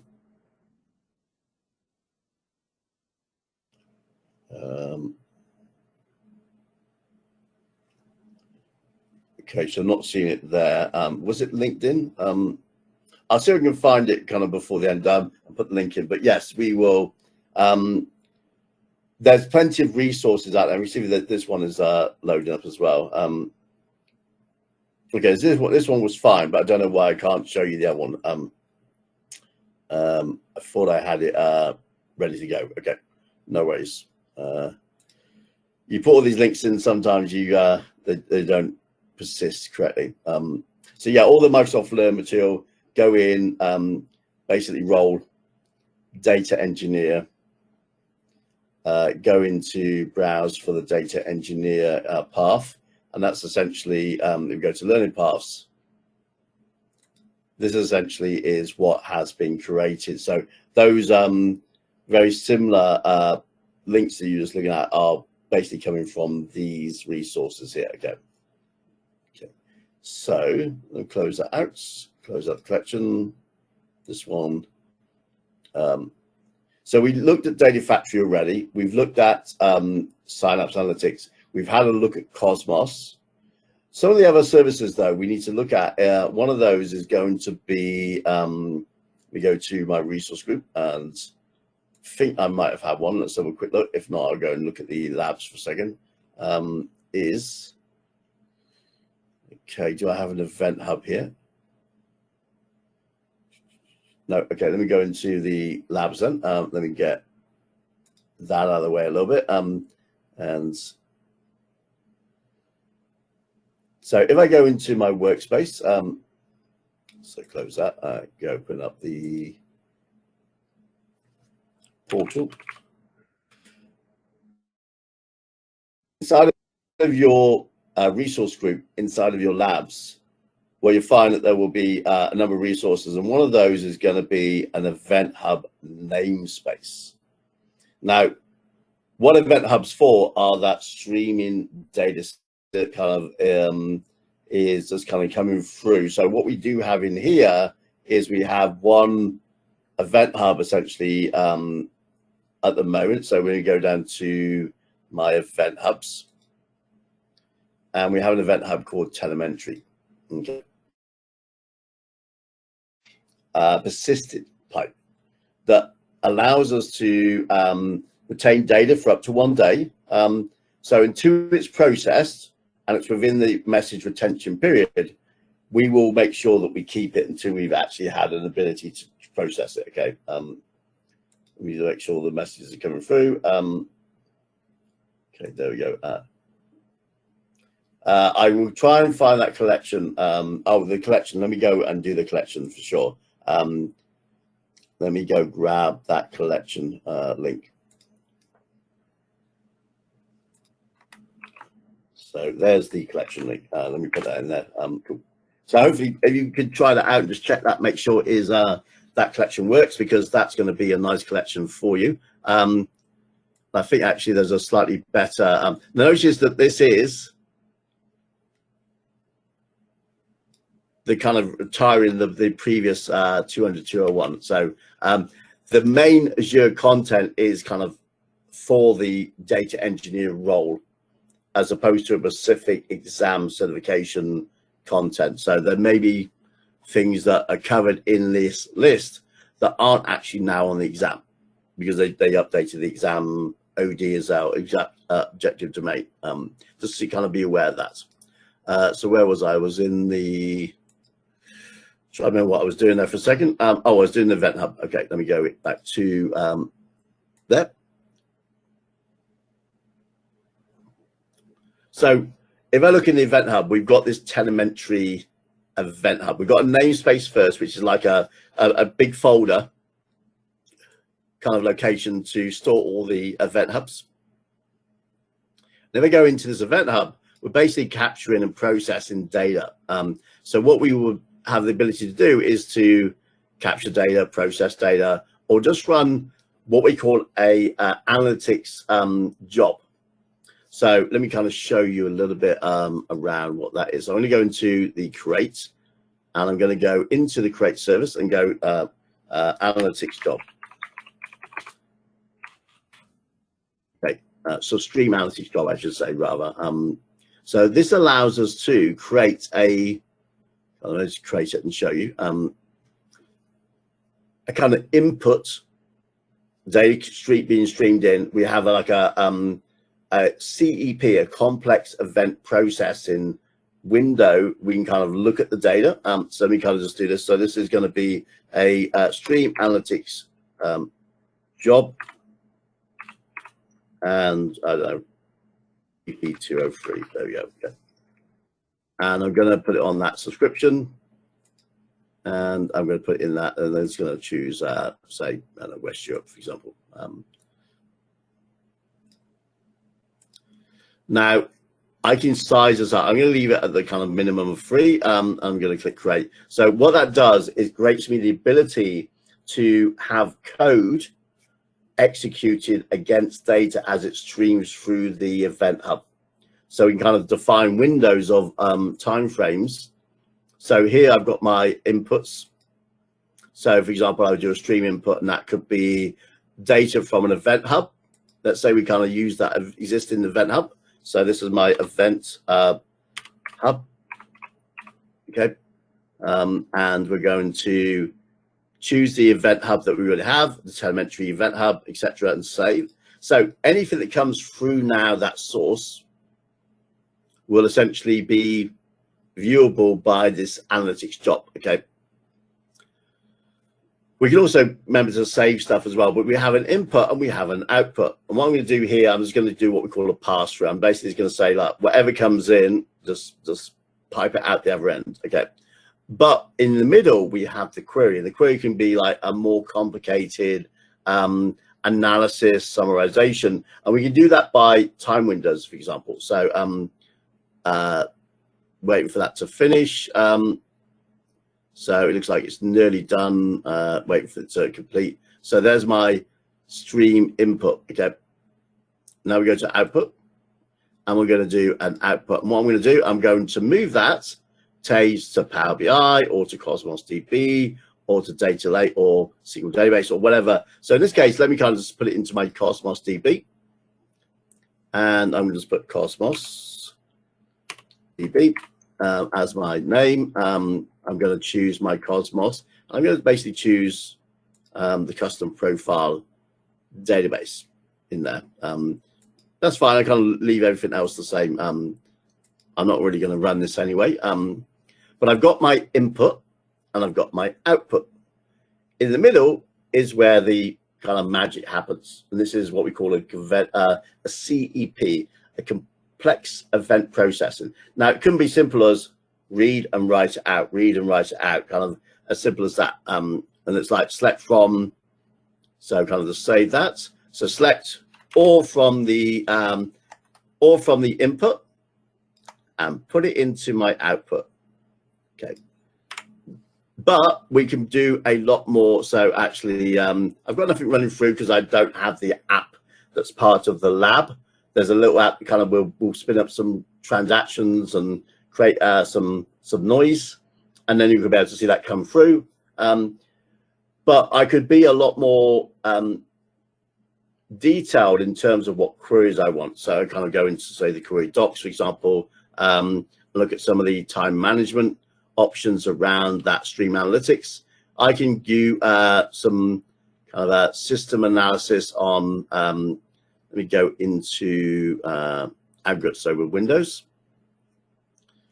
And I can do, let's kind of collect the top values or collect the average values. So think that every 10 seconds, we want to see how many things have occurred. What was the maximum temperature of our thousands of temperature regions we got come through, and we could break that down and group it by building or, a room or something like that. We have lots of capabilities to do analysis on that data, and then to read out or just to summarize the data. We can keep that kind of history of that information and store that somewhere else for more analytics, or we can kind of just have it as like an active kind of current value, and then the next time we do that analysis, it gets updated. We don't have to keep those values. Okay, so we've got lots of functionality around that.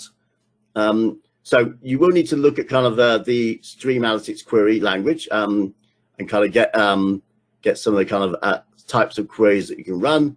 Let me go into windowing, because this is like a pretty cool. So this is where we can kind of like, okay, let's look at a tweet example. You got lots of tweets coming through for your event that you're currently running, and you want to do a tumbling window for every 10-second group of intervals. So all the tweets that hit in that 10-second window, you're essentially grouping, and you want to count how many tweets occurred in that period. And also maybe you're going to do some additional analysis. So let's say we get a threshold of 50 tweets in a 10-second window. Okay, I might want to go and find out the distinct number of people that are tweeting, or kind of what is the sentiment analysis of that data. How many were positive, how many were negative. These kind of things can be done, but we want to break it down into this kind of tumbling window. So every 10 seconds we start a new tumbling window, and every 10 seconds we start, and you've got hopping windows and sliding windows and lots of kind of ways of kind of examining the scenario there. So all of these capabilities are available for us with this stream analytics job, and the engine, the language engine that we have in that to be able to do that kind of that query. So the query itself is kind of very T-SQL like. It's a subset, but it kind of, so if you write T-SQL, you can write these queries because they're basically very, very similar to that. Okay. Right, let's have a look at where we are. So that's the stream analytics. We've looked at Cosmos. We've looked at ADF, Github Factory. We looked at Synapse. These are the key technologies. Some of the stuff we haven't had a chance to look at, and I'll go and show you, if I go back to the workspace, for example, the resource group, we had a few other services in here. Okay, so there's my stream analytics job. There's my Cosmos. There's my storage. There's my Key Vault. We haven't gone into Key Vault. We haven't gone really into too much detail for Event Hubs. But the only other one that really then is kind of out there is our storage account. Now, essentially, this is what we call an ADLS. It's an Azure Data Lake Store.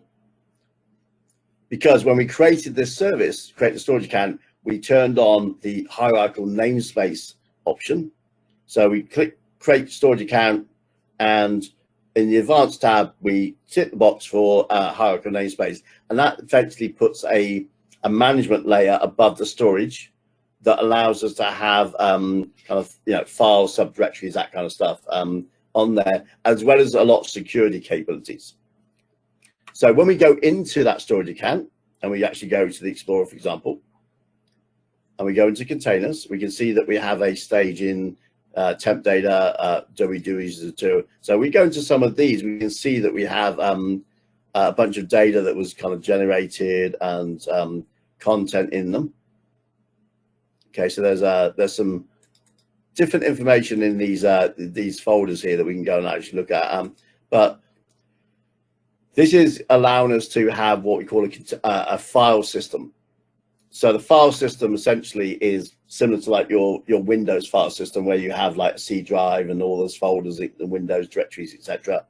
We essentially apply that same directorial kind of naming hierarchy across that storage account. If you don't turn on that advanced function, you just get a storage blob storage kind of provision for you, which means that you kind of control some of the characteristics, how big it is, and some security.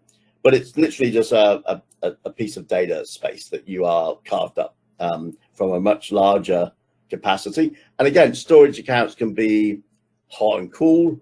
So in terms of hot, you're looking at SSDs. Cool, you're looking at kind of the actual hard disks. So I have like a NAS device in my office here that has both SSD tiering, so my hot tier, and it has a bunch of hard disks in a RAID configuration for about 40 terabytes of storage. So I have a local 10 gig network, and I have essentially the equivalent of a storage account localized here. But guess what I do with that? Guess where I put my backups? In a storage account, in an ADLS inside of Azure. So I'm using those storage accounts very similar to what we're doing here. And this allows me to connect to, and also, for example, like do a file share. So what I can do is I can actually create a file share and make that file share available a few different options. I've got my hot optimized or transactional, cool, etc. I would probably just do transactional for most of what I'll do, or kind of probably this one here. I'm going to use it a lot, and this is my file share, Neil's. Okay, and when I create that file share, and I have that available, so it kind of just come on and go back on again. So let's wait for that to create that service. Let's refresh the window. For some reason, I don't know why the portal doesn't always refresh it. But if I go into my storage account now again, what I have now is I have this the capability of creating snapshots or caching, or I'm going to connect to, say, that storage account, and I've got the script that I can run locally that's going to create a drive connection, mount a drive. So the drive, let's just say my Z drive, which will connect to that file share with my storage account up inside of Azure. Okay. And I obviously need the relevant ports open and that kind of stuff and security around that. But yeah, it takes care of all of the kind of the information I need to kind of create that mapping for me and do all that work. I mean, obviously I'm not using it right now, but I can then, I use this a lot for my clients. I can then create a file share for a project, and I can give them the access key to be able to go and connect to that specific directory inside of that Azure Data Lake store, so they can upload and read and download files, and I can read and write their data as well. So I can kind of communicate with my customers through a file share storage account, and it's basically unlimited size, really, in that sense. Yeah. So these are the kind of things that we need to be understand pretty well in order to then. So, for example, there's my my access key that I can vision, and I can give that access key or my shared access signature to. I can vision those services and then give that to my client, and they can go and, oh, well, I'm connecting to that file share or this storage account or whatever it might be. Okay, right, let's have a look at time. Kind of we're pretty much getting towards the end of what we can do in this kind of time window. So kind of we've got 20 or so. We want to leave about 20 minutes at the end for you guys to look at the labs again, etc. So I'm going to start kind of making sure we covered everything. Let's close a few of these windows out. Don't need these all open. Okay, because I'm going to close this out in a minute anyway. So let me go back to the original. Let's go here. Open up my 203. I want to go into not this one. Sorry, let's scroll down. This one. Okay. Okay. So this is the instructor-led course. This is the data engineering course, obviously the 203, which is a 4-day engineer. So this is kind of what I've helped really kind of try and explain a little bit. Now, the reason why I brought this screen up is because what I want to do is I want to make sure that when you look at what you're doing for, say, module 1, 2, and 3 on day 1, you look at the versions, look at the module, and look at, okay, they need to describe Synapse, Databricks, Data Lake Store, Delta Lake architecture we haven't gone through, and stream analytics, but can they describe now, based on the modules they would have done and the presentations we would have gone through, can they describe this? What labs do they do? Kind of, and then we look at module 2, and we then kind of go, well, can they perform? Sorry, can they? Let's get to the understand serverless SQL, query data in the data lake using the serverless SQL, create objects in that as well, and then secure data. So can they do these activities? Now, there will be labs that they would have gone through to kind of make sure that that was possible. Okay, and then you look at module 3. So when you're doing your preparation, clearly module 3 is all about Databricks. Module 2 is all about Synapse SQL Synapse pools. Module 4, the Spark version, okay, of Synapse Analytics. Module 5, Data Factory comes into play, or the pipelines in either ADF or Synapse. So I'm going through and I'm going, okay, what do I need to teach them? What do I need to focus when I'm talking to them around? And that's kind of what I was trying to do in this session, in this TTT, was to basically kind of say, here's what you probably should be focused on. Here's all your resources. Here's all your labs and your learning paths and your PowerPoint slides and everything else. And the cloud labs are going to be critical for you to understand, because that's the student's experience of hands-on, which is 50% of what you're going to be doing for the 4-day delivery. Okay, so 2 days of kind of teaching content, 2 days of them doing labs and you assisting them when they kind of have bomb, and then going back and reinforcing what they've learned. So with that all said, I'm not going to go through every single kind of Microsoft documentation that I have, but I think, because these are mainly kind of just me, oh, I need to go and look at Data Factory documentation, I've got a quick and easy jump into those. I want to go and look at event hubs. I've got quick and easy jump into the event hub. So I kind of create these just for my peace of mind, and helps me get to the right document quicker, etc. So yeah, kind of about 22, we are done in terms of a kind of delivery in terms of content.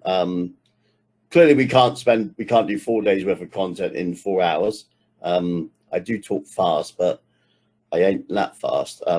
So if there's any questions you guys have, let me know. I'm here for the next 20 minutes or so, and otherwise I would say have a look at the labs. Amit, if there's anything you want to, or the, kind of any of the others want to kind of say as well at this point, that'd be a good kind of junction to do that.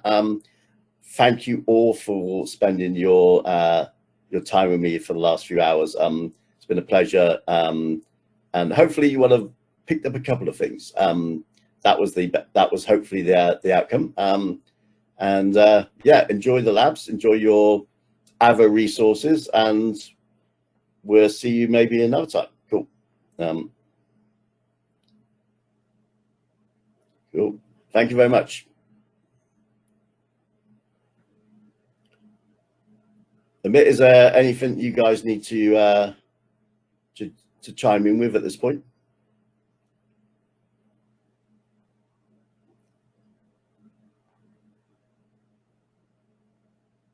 Okay.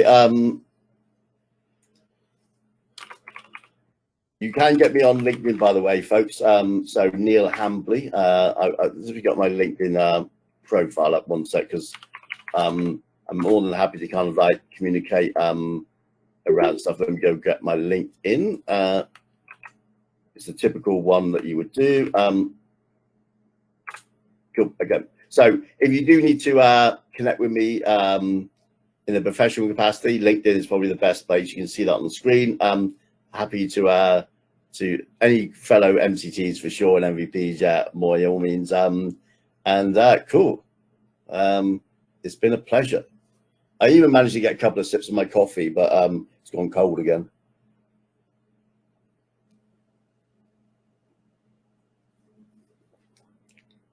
Yeah, that's what I look like, by the way. Kind of nice little background there. I even look kind of professional in that picture. I don't know how that happened. Cool. All right, so yeah, the last few minutes of today, feel free to jump into the labs and ask me any questions you have. I'm not going anywhere until we finish, so but otherwise, cool, very good.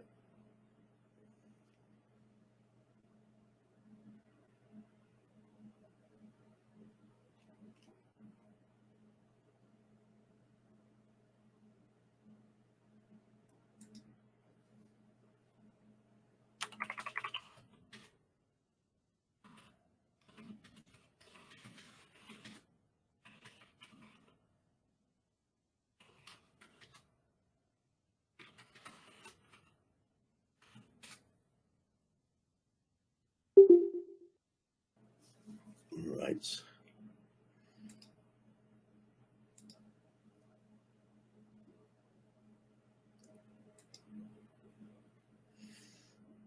Let's clear that down. Let's get rid of some of these screens.